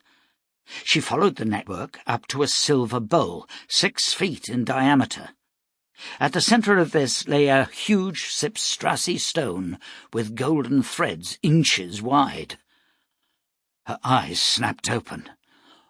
"Oh, God!" she whispered. "Oh, God!" The Chaos Peak was not a natural formation. It had become encrusted as it lay beneath the ocean. It was a tower, and the Sipstrassi stone was still pulsing its power after 12,000 years. Amaziga gazed down at the sleeping Oshiri and understood. The healing powers of Sipstrassi. There had been no intention of harming the Diani.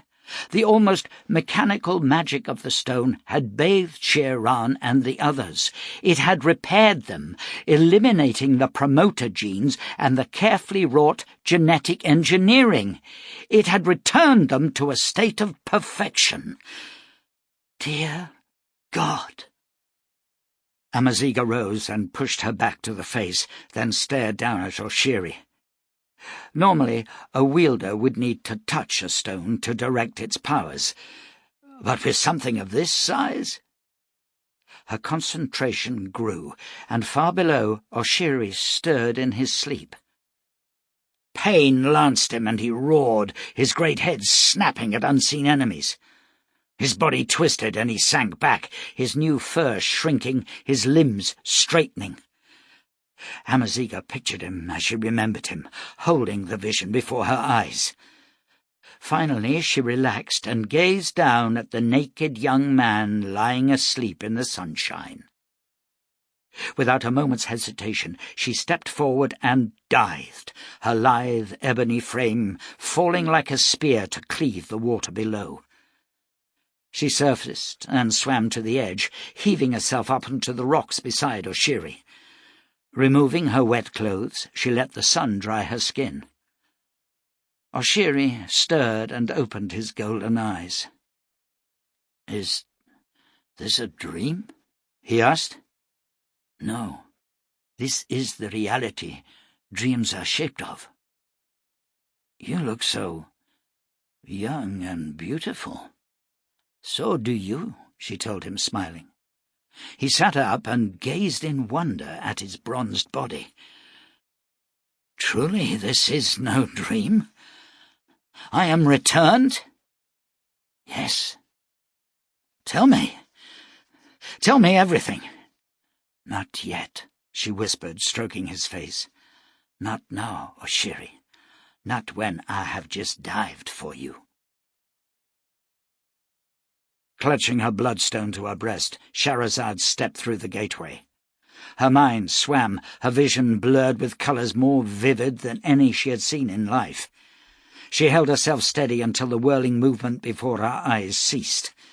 She had moved from a star-filled night to a bright dawn, and for a moment or two she felt disorientated. The king was sitting by a window, staring out at his armies engaged in their training manoeuvres on the far fields. "Welcome," he said softly, without turning. She dropped to her knees with head bent, golden hair falling over her face. "I cannot tell you how wondrous it is to be once more in your presence, Lord." The king swung round and smiled broadly. "Your flattery is well timed," he said, "for I am not best pleased with you." She looked up into his handsome face, seeing the sunlight glisten on his freshly curled golden beard and the warm, humorous, almost gentle look in his eyes. Fear rose. She was not fooled by his easy manner, nor the apparent lightness of his mood. "In what way have I earned your displeasure, Great One?" she whispered, averting her eyes and staring at the ornate rug on which she knelt. "Your attack on the barbarian village, it was badly timed and appallingly led. I took you for a woman with a mind, Shahrazad, yet you only attacked from one direction, allowing the enemy room to flee. Where you should have delivered a crushing blow, you merely drove them into the woods to the south, there to plan and prepare a defence. But they cannot defend against us, Great One. They are merely barbarians. They have no organization, few weapons, and little skill." "That may be so," he agreed. "But if you are so bereft of ideas, strategies, and skills, why should I allow you to command?" "I am not bereft of ideas, Lord, but it was my first engagement. All generals must learn. I will learn. I will do anything to please you." He chuckled and stood. He was tall and well-built, his movements easy and graceful as he raised her to her feet. "I know that you will. You always have. That is why I allow you your small pleasures. Before I make love to you, Shahrazad, I want you to see something. It may help you to understand." He lifted a Sipstrassi stone from a gold-embroidered pouch at his belt and held it in the air. The far wall vanished, and she found herself gazing down on the dagger encampment. Their low, flat leather tents were bunched together on a rocky slope by a stream. There were guards posted all around the camp, and 2 sentries on the rocky escarpments above. "I see nothing amiss," she said. "I know. Watch and listen." The wind sighed across the hillside, and the whisper of bats' wings could be heard. Then she caught the sound of lowing cattle. There was nothing else. "You still cannot sense it, can you?" said the king, laying his hand on her shoulder and unbuckling the straps of her golden breastplate. "No. They are natural sounds of the night, are they not?" "They are not," he said, lifting her breastplate clear and removing the belted dagger at her waist. "One of them is out of place." "The cattle?" "Yes. They rarely move at night, Shahrazad. Therefore they are being driven, and they are moving towards the daggers. A gift, do you think? A peace offering?" She could see the herd now, a dark, shifting mass moving slowly across the plain towards the camp. Several of the sentries stopped their pacing to watch them approach. Suddenly, a shot sounded from behind the herd, and a series of hair-raising screams followed. The cattle broke into a run, thundering towards the camp. Shahrazad watched with growing horror as the sentries opened fire on the lead beasts. She saw the bulls fall, but the herd ploughed on. Daggers slithered from their tents and ran, diving into the stream or sprinting up the scree-covered slope. Then the stampeding cattle swept through the camp and were gone. As the dust settled, Shahrazad gazed down on the ruins where some 30 bodies lay crushed and torn. The king's hands moved to her silk tunic, untying the laces and sliding the garment down over her shoulders, but she could not tear her eyes from the carnage. "Look and learn, Shahrazad," he whispered, his fingers sliding over the skin of her hips. The scene shifted to a gully some 300 paces from the camp, where a man was sitting on a tall black horse. The rider leaned back in the saddle and removed his hat. Under the moonlight she could see his features clearly, and remembered the man who had bowed to her in the Traveller's Rest. "One man, Shahrazad, one special man. His name is Shannow. He is respected and feared among these barbarians. They call him the Jerusalem Man, for he seeks a mythical city." "One man." "The camp is nothing," she said, "and 30 daggers can be replaced." "Still you do not see. Why did he stampede those cattle? Petty revenge? That man is above that. What other reason could there be? You have patrols out?" "Of course. Where are they now?" She scanned the plain. The 3 patrols, each with 20 warriors, were hurrying back towards the ruined camp. Once more the scene shimmered, and she found herself looking at the town. "Of course you searched the town and destroyed anything that might be of use to the enemy?" "No, I did not." "You did not think, Shahrazad, that is your great crime." She saw the men at work, loading wagons with food, tools, spare rifles from the gunsmith's store, and other weapons still lying beside the dead daggers. The king moved away from her, but she did not notice, for she saw the man Shannow riding slowly along the main street, watched him dismount before the gunsmith's store. Hatred surged through her blood like a fever. "Can I have the hunters?" she asked. "I want that man." "You can have anything you want," said the king, "for I love you." His whip snaked out, lashing across her buttocks. She screamed once, but did not move, and the long day of pain began. The king gazed down on Shahrazad's sleeping form as she lay face down on the white silken sheets with her long legs drawn up to her body. She looked like a babe, all innocence and purity, thought the king. He'd whipped her until she'd collapsed, the blood flowing to stain the rug beneath her feet. Then he had healed her. "Foolish, foolish woman," he said. A tremor shook the city, but the power of the Sipstrassi motherstone beneath the temple cut in, repairing cracks in the masonry and shielding the inhabitants from the quakes that rippled across the surrounding countryside. The king wandered to the window. Below the palace, beyond the tall marble walls, the people of Ad were moving about their business. 600,000 souls born in the greatest nation the earth had ever seen, or ever would see, he thought. Through the power of the stone from heaven, the king had conquered all the civilized world and opened gates to wonders beyond imagination. Fresh conquests meant little to him now. All that mattered was that his name would ring like a clashing shield down through the ages of history. He smiled. Why should it not?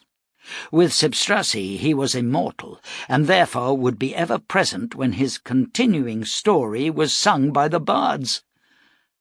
A second tremor struck. They were beginning to worry him. They had increased so much of late.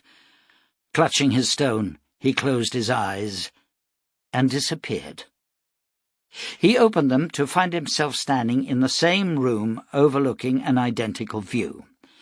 There were the marble walls, beyond them the city, and the docks silent and waiting. It was perhaps his greatest artistic achievement. He had created an exact replica of Ad in a world unpeopled by man. Here there were no earthquakes, only an abundance of deer, elk, and all the other wondrous creatures of nature. Soon he would transfer the inhabitants here and build a new Atlantis where no enemies could ever conquer them, for there would be no other nations. He returned to his room and considered waking Shahrazad for an hour of love-making, then dismissed the thought, still angry at her stupidity. He did not mind the deaths of the daggers. The reptiles were merely tools and, as Shahrazad so rightly pointed out, could be replaced with ease. But he hated undisciplined thought. He loathed those who could not see or understand the simplest strategies. Many of his generals dismayed him. They could not comprehend that the object of war was to win, not merely to engage in huge and costly battles with a plethora of heroics on either side. Defeat the enemy from within. First, convince him of the hopelessness of his cause, and then strike him down while he sits demoralized. But in victory, be magnanimous, for a defeated and humiliated enemy will live only for the day when he can be revenged. Blame the war on the defeated leaders and court the people. But did the generals understand? Now a new dawn was beginning for Atlantis. The king had seen a world of flying machines and great wonders. So far the links had been tentative, but soon he would open the gateway wider and send out scouts to learn of the new enemy. His thoughts returned to Shahrazad. The world she had discovered was not worthy of their attention, save for the weapons known as guns. But now they had seen them, they could duplicate them, improve on them. There was nothing there of interest. Yet he would allow Shahrazad to play out her game to the end. There was the faintest glimmer of hope that she would learn something of value. And if she did not, there was always the whip and her deliciously satisfying screams. The man Shannow, at least, was of transient interest. The hunters would kill him, of course, but not before he had provided great sport. How many to send? 5 would ensure success. 1 would give Shannow a chance. Then let it be 3, thought the king. But which 3? Magellas must be one. Haughty and proud, he needed a tough task. Lindian? Cold, that one, and lethal. Not a man to allow Not a man to allow into your presence with a weapon of any kind? Yes, Lindian. And to complete the mixture, Rodial. He and Megellus hated one another, constantly vying for supremacy. It should be a fascinating mission for them. They had mastered the new guns with rare brilliance. Now it was time to see if they could use them to good purpose against an enemy of great skill. The king lifted his stone and concentrated on Shannow's face. The air rippled before him, and he saw the Jerusalem man heaving a sack across the back of his saddle. "You are in great danger, John Shannow," said the king. "Best to be on your guard." Shannow swung as the eerie voice filled his mind. His gun swept up, but there was no target in sight. The sound of mocking laughter drifted away into echoes. Chapter 25. The withdrawal took place just after dawn. The parson and 20 of the men moved out to flank the straggling column as it headed across the valley towards the great gash the quake had ripped into the ancient wall. The parson carried a short-barrelled rifle, his pistols jutting from the belt of his black cassock. The rescued wagons carried some of the children, but most of the 300 survivors of the raid, reinforced by farmers and settlers from outlying regions, walked in silence, casting nervous glances around them. Everyone expected the reptiles to attack, and the parson had been hard-pressed to convince the refugees of the need to move from the seeming sanctuary of the woods. Edric Scasey had returned in the night with 2 wagons loaded with food and spare guns. He had volunteered with 30 others to man the defensive trench in the woods. "This is partly my fault," he had told the parson before the column moved out. "Those demons are carrying guns I supplied. May God forgive me." "He has a habit of forgiving people," the parson assured him. As he walked, the parson prayed earnestly. "Lord, as you saw your chosen people from the clutches of the Egyptians, so be with us now as we walk across the valley of the shadow. And be with us when we enter the realm of the great Hur, who, with your blessing, I will cut down and destroy, with all the beasts of hell over whom she reigns." The wagons were raising dust, and the parson ran back to the column, organizing children to scatter water around the wheels. In the distance, the wall loomed, but if they were found here, there would be no defence. He loped back to the flanking men. "You see anything?" he asked Bull. "Not a movement, parson, but I feel like I'm sitting on the anvil with a hammer over me. Know what I mean? If it ain't the reptiles, we've still got to walk into the land of the lion men." "God will be with us," said the parson, forcing sincerity into his voice. "Oh, hope so," muttered the man. "Surely do need some edge. Look there, more survivors." The parson followed his gaze and saw a wagon moving down to join them. He recognized Beth McAdam at the reins, a black-bearded man beside her. Waving them into the column, he strode across. "I am pleased to see you well, Beth," he said. "This ain't well, parson. I just built my goddamn house, and now I'm being run out by a bunch of lizards. What's worse, I got a sick man in the back, and this bumping around is doing him no good at all."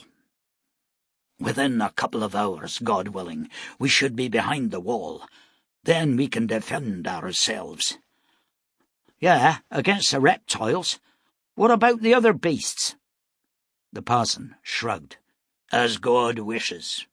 Will you introduce me to your friend?" "This is New, parson. He hailed the convoy. He's another man of God, getting to be so I feel hip deep in him." New climbed down from the wagon and stretched.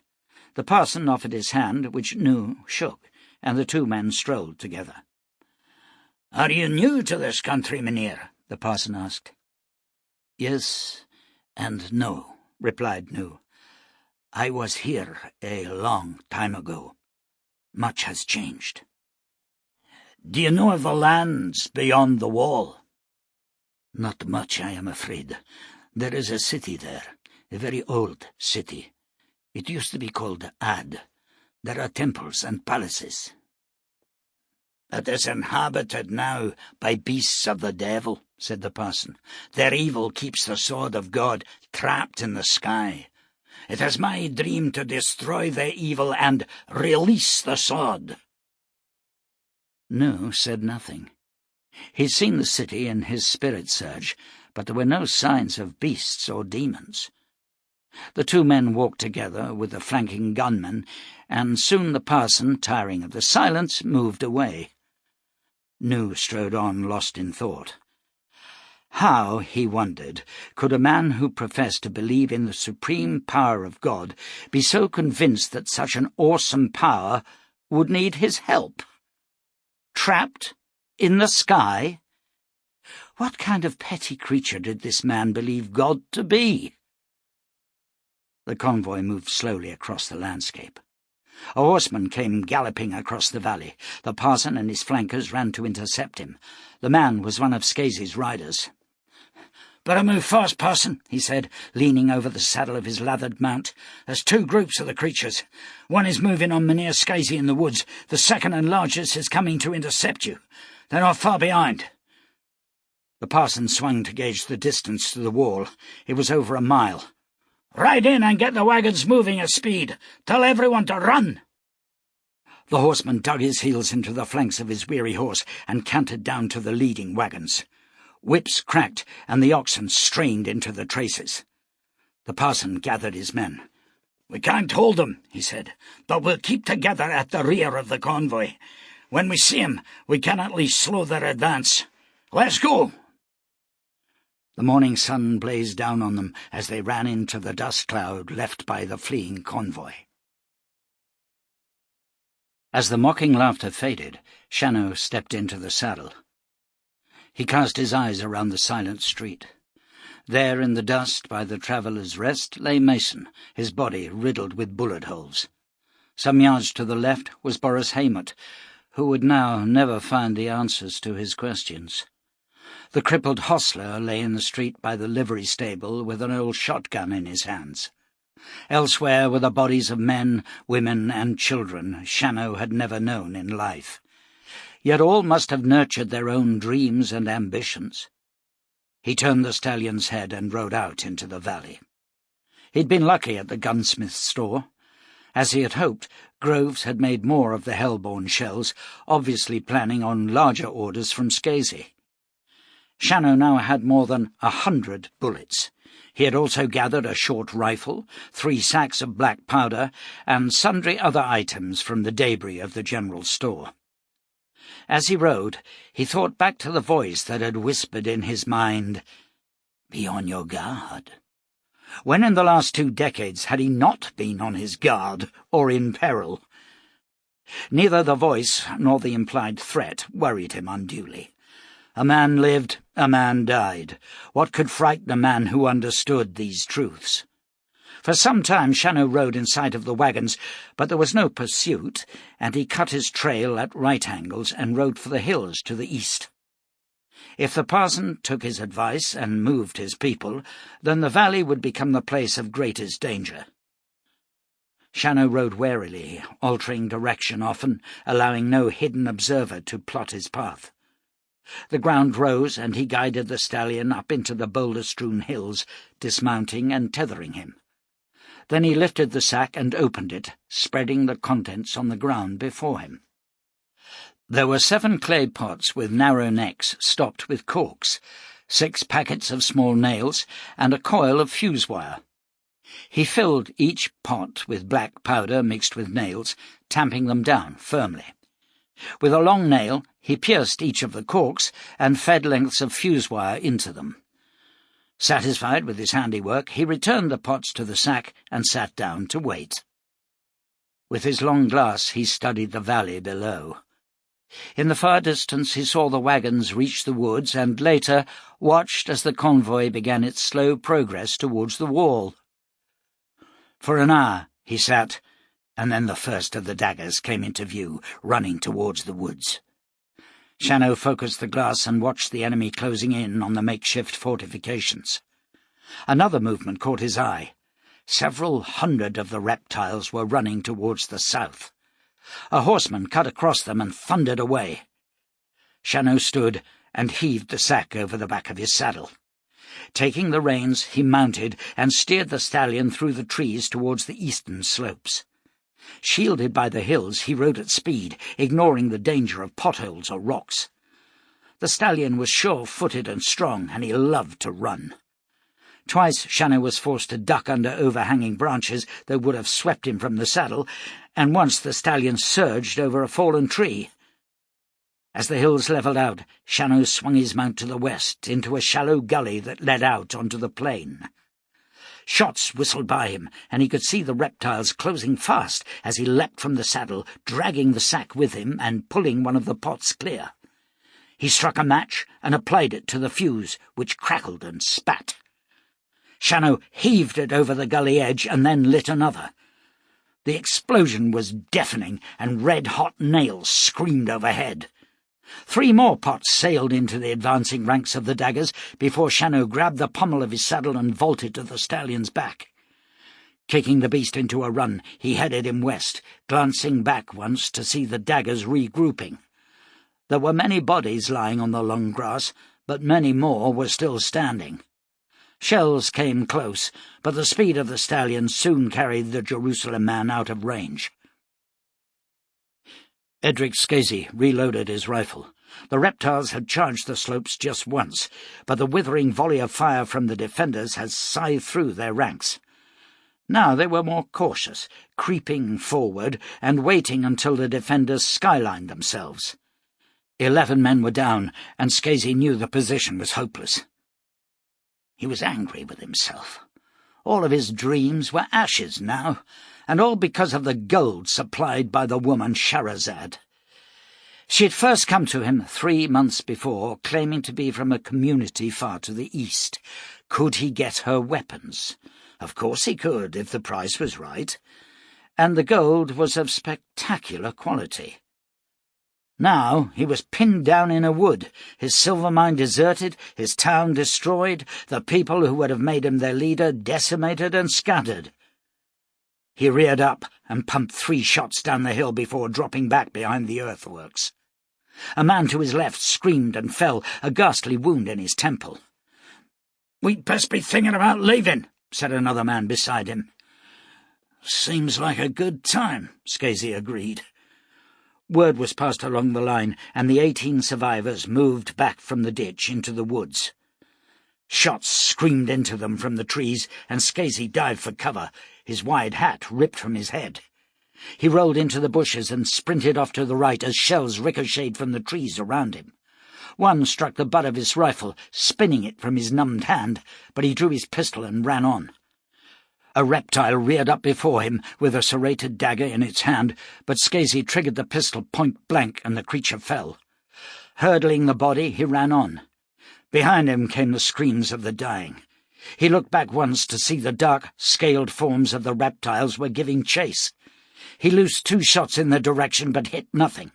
Ducking behind a tree, Scasey fed shells into the cylinder of his pistol and waited. "Get down, Scasey," came a voice, "and cover your ears." A clay pot soared overhead and exploded in the path of the hunters. A second followed it. Scasey dived for the ground as the explosion ripped into the woods, then he was up and running. Shannow rode into his path, offering his hand. Scasey swung up behind him, and the stallion cantered away through the woods. They rode for 2 miles before Shannow halted to allow the stallion to rest. Its breathing was laboured, its flanks covered with lather. Scasey climbed down and patted the beast. "Some horse, Shannow. If you ever feel like selling, I'll buy." "With what?" asked Shannow, stepping down. "All you own is what you're wearing." "I'll get it back. Somehow I'll find a way to beat those creatures. And that damn woman." "You should be grateful to her," said Shannow. "She's surely not a general. With 100 well-armed, well-mounted men, we could destroy them in a day." "Maybe," Scasey agreed, "but I'd say she has the upper hand around now, wouldn't you?" Shannow did not answer, and the 2 men walked on for some time. Finally, Shannow turned the horse onto a narrow side trail leading up to a cave. The opening was less than 4 feet wide, but inside, the cave itself was huge and almost circular. Shannow unsaddled the stallion and rubbed him down. "We'll stay here for an hour or two. Then I guess we should find a way to get over the wall." "Easier said, Shannow. By now those reptiles will be swarming over it like bees on honey. Oh, by the way, thanks for the tiny rescue. I'll pay you back one day." "That's an interesting thought," answered Shannow, taking his blankets and spreading them for a bed. "Wake me in an hour." "We could be trapped in here. Shouldn't we move on?" "It's unlikely they'll hunt for long. Having removed your force, they'll congregate at the wall." "And if you're wrong?" "Then we'll both be dead. Wake me in an hour." The great wall had been torn asunder by the quake, a huge gash appearing more than 20 feet across. On either side, massive stone blocks hung precariously, looking as if a breath of wind would tumble them down on the rumbling wagons. The parson watched the column inch its perilous way along the stone-strewn pathway. Behind them, the explosions had stopped, as had the headlong advance of the enemy. "Shannow?" asked Bull, and the parson nodded. "He don't give up, do he?" With the last wagon through the gap, the parson sent a group of men to scale the wall and lever down the hanging blocks. They crashed to the ground, sending up clouds of dust. "We should be able to hold 'em here for a while," said Bull. "Mind you, I think them beasts could climb over anywheres they chose." "We'll head south," said the parson, "but I'd like you and a dozen others to hold this breach for a day, if you're willing." Bull chuckled and ran his fingers through his long, sandy hair. "Given a choice between this and having boils lanced, I'd surely plump for the knife, parson, but I reckon it needs doing. Anyways, I think it would be neighbourly to wait for Mynheer Scasey and the others." "You're a good man, Bull." "I know it, parson, and don't you forget to tell the Almighty." Bull sauntered among the men, choosing those he felt he could trust in a tight spot. They unloaded extra ammunition, filled their water cannons from the barrels on the wagons, and took up positions on the wall or behind fallen blocks to await the enemy. From the north came the sound of gunfire and 2 more muted explosions. "He surely does get around," observed Bull to a young rider named Fed. "Who?" "The Jerusalem man. Hope to God he makes it." "I hope to God we make it," said Fed with feeling. "God damn it, there's that second sun again." The brilliance was overpowering, and Bull shielded his eyes. He felt the rumble beneath his feet. "Get back from the wall!" he bellowed. Men started to run, then the tremor struck, and they were hurled from their feet. Jagged lines scored the surface of the wall, blocks shifting and falling. A chasm opened across the valley, and a great roaring filled the air, as flames spewed from the pit. "Son of a bitch!" whispered Bull, as the smell of sulphur blew across him. He pushed himself to his knees. Another massive section of the wall had collapsed, and from out of the dust storm walked a tall reptile, his right hand held before him. Fed levelled his rifle. "Hold it," said Bull, and he rose and walked out to meet the beast, halting some 3 paces short. The creature snorted dust from its slitted nostrils, then fixed Bull with its golden eyes. "Speak your mind," said Bull, his hand resting on the pistol butt at his side. "Yes, speak. This war no good. You, man, much death, no point." "You began it." "Yes, great stupidity. We only soldiers, you understand. No choices. Now Goldenhair says talk, we talk." Who is this golden hair?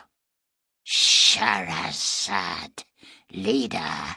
She says to give us the man Nu, and we will leave you in peace. Why should we believe her? I don't believe her, said the reptile. Treacherous woman. But she says speak, so I speak. You telling me not to trust your own leader? Asked Bull, amazed. Then why the hell come here in the first place? We are Ruajpa, warriors. We fight good, we lie bad. She say come talk, tell you words, I tell you words. What answer you? What answer would you give? The reptile waved his hand. Not for me to say. He snorted once more, then began to cough. You want some water? Asked Bull. He called Ferd over. Yes. Ferd brought a canteen and handed it gingerly to the creature, who lifted it high and poured the cool liquid over his face. Immediately the dry, scaled skin took on a healthy glow. The reptile handed back the canteen, ignoring Ferd. Very much bad, this war, he told Bull. And these, he added, patting the pistol at his hip, no good. Battle should be fought close, daggers and swords. No win souls from so far. I, Shark, kill 26 enemies with dagger, face close, touch their eyes with my tongue. Now, bang, enemy fall. Very much, very bad. You seem like a decent sort, said Bull, aware that the others had gathered close. We never seen nothing like you before. Shame we got to go on killing one another. Nothing wrong with killing, hissed the creature, but it must be according to custom. What answer you give, treacherous woman? Tell her we need time to think about it. Why? To discuss it amongst ourselves. You have no leader?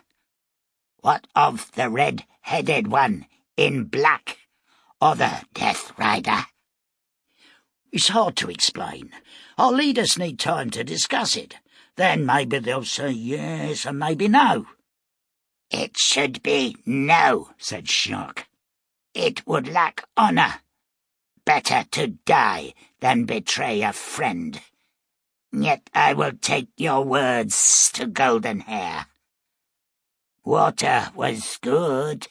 For that gift I will kill you the right way, with dagger. Thanks, said Bull, grinning. That's nice to know. Shark bowed stiffly and loped back to the wall. With one leap he cleared a 10-foot block and was gone. What the hell do you make of that? Ferd asked. Oh, damned if I know, answered Bull.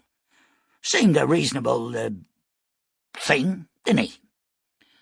You could almost like him, agreed Ferd. We'd better get back to the parson, tell him about the offer. I don't like the feel of it, said Bull. No way. Me neither, but my wife and children are with that convoy, and if it comes to a choice between a stranger and them, I know where my vote goes.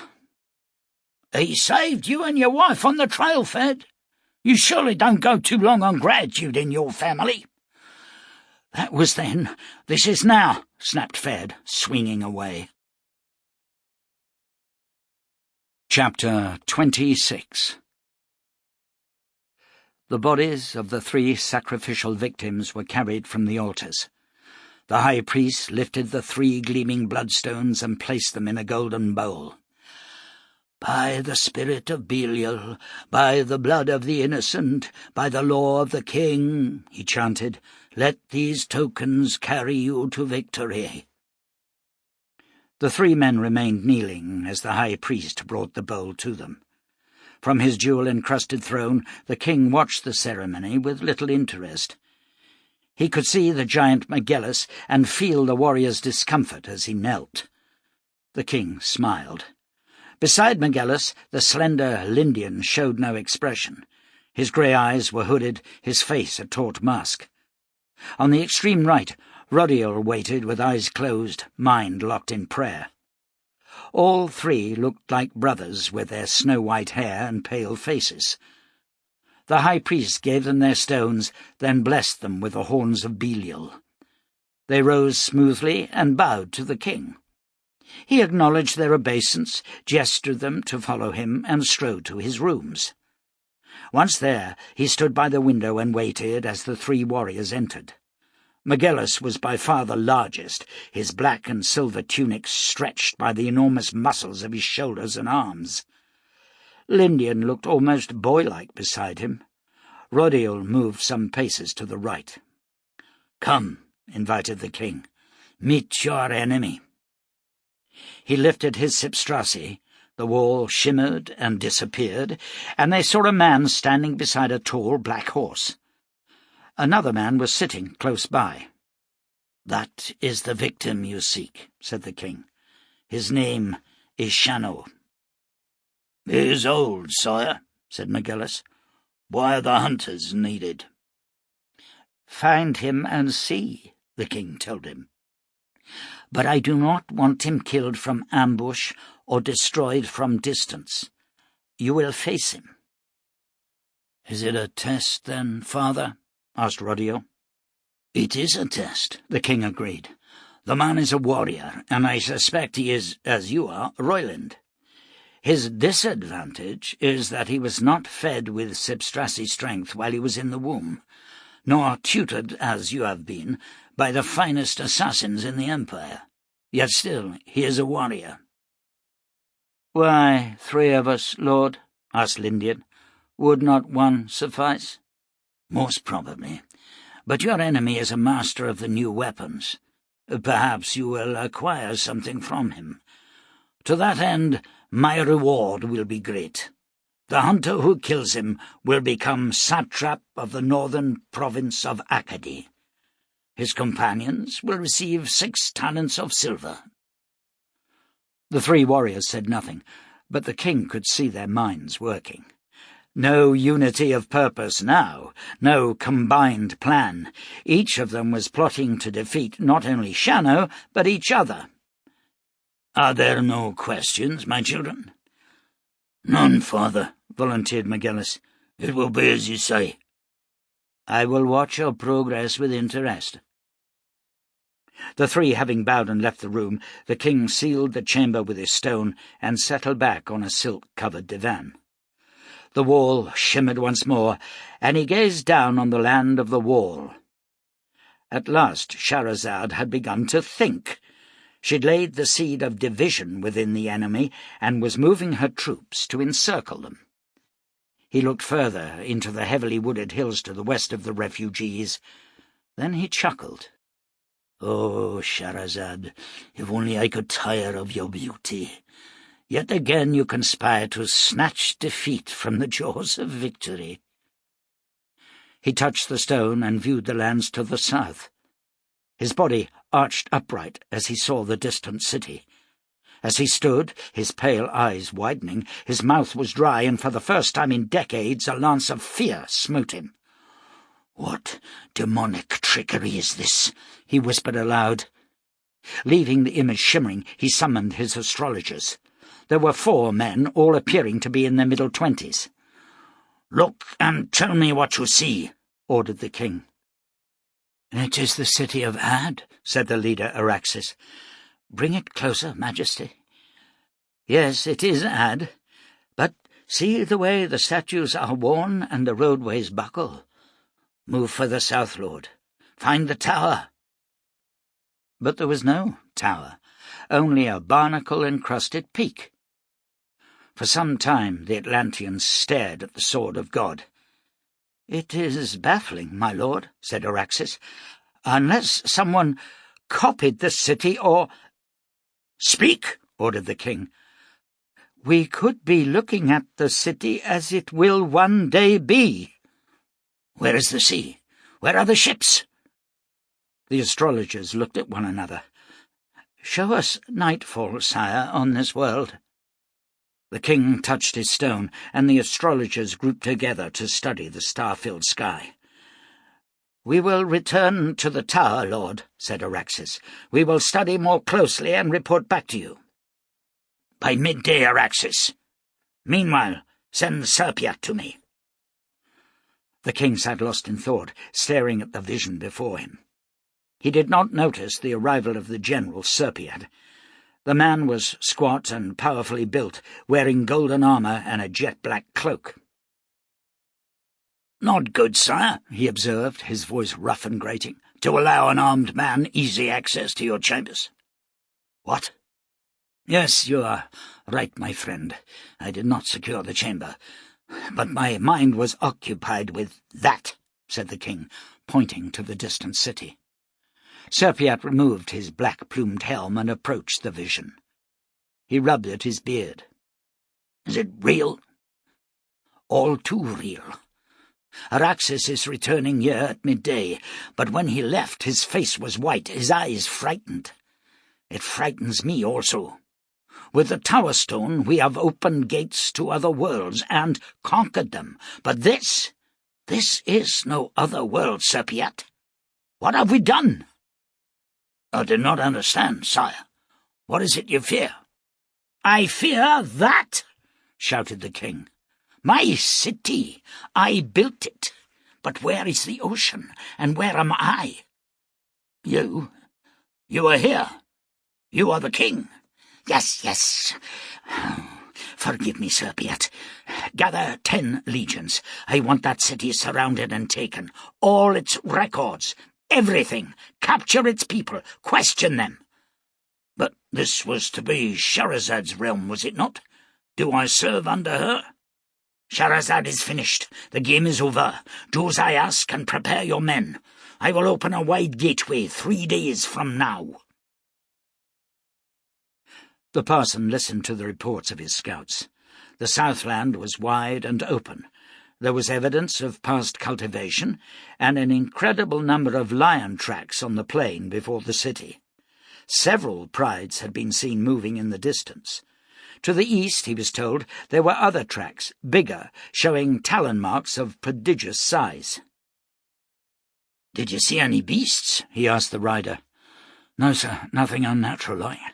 But I seen some big bears, biggest I ever saw, high up in the timber country. I didn't get too close."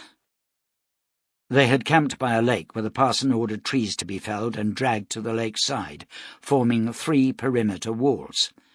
Within this rough stockade he allowed tents to be erected and cook fires lit. The people moved through their chores like sleepwalkers. Many of the women had lost husbands in the attack on the town. Other men, who had chosen to go to church on that faithful morning, knew their wives and children had been butchered. All had lost. For some it was only a building, or a tent, or a wagon. For others it was loved ones. Now the survivors were in shock. The parson gathered them together and prayed for the souls of the departed. Then he allocated tasks for the survivors, gathering wood for the fires, helping to erect tents, preparing food, scouting the woods for root crops, tubers, wild onions. In the distance he could see the glistening towers of the whore's city, and wondered how long it would be before her satanic legions fell upon them. Bull's arrival with Fed was a surprise, yet even more surprising was his news of the meeting with Jacques. "You spoke with one of the devil's minions," he said aghast. "I hope your soul was not burned." "I seemed, Bull shrugged. "Honest at least, parson. He warned us to be aware of the woman." "Don't be a fool, Bull. He is a creature of darkness, and he knows nothing of the truth. His ways are the ways of deceit. If the woman made us an offer, we must regard it as honest, if only because the demon says otherwise." "Hold there, parson. You didn't speak to him. I did. I canna trust what he says." "Then the devil has touched you, Bull, and you're not to be trusted." "Oh, that's it's kind of harsh, Parson. Does that mean you'd consider giving up the healer to them creatures?" "What do we know of him, or his connection with them? He could be a killer. He could have brought this doom upon us all. I will pray on it, and then the men will vote. You ride back and keep an eye on the enemy." "Don't I get a vote, Parson?" "I will make it for you, Bull. I take it you are against any trade." "You couldn't be more damn right." "I hear what you say. Go now." The parson summoned New to him, and the two walked together on the shores of the lake. "Why are these creatures hunting you, Mynheer?" he asked. "I spoke against the king in the temple. I warned the people of coming disasters." "So then they consider you a traitor?" "It is not surprising, Mynheer New. Are we not told in the Bible to respect the power of kings, as they are ordained by God himself?" "I am not versed in the law of your Bible, Parson. I follow the law of the One. God spoke to me, and he told me to prophesy." "If he was truly with you, Mynheer, he would have kept you safe from harm. As it is, you fled before the law of your king.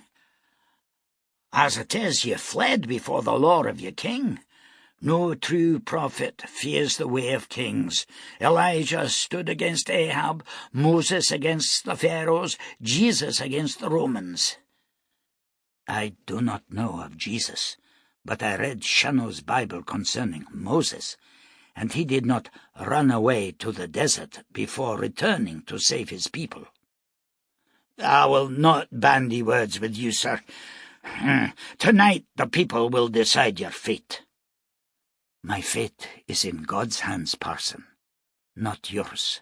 "Indeed, but which God?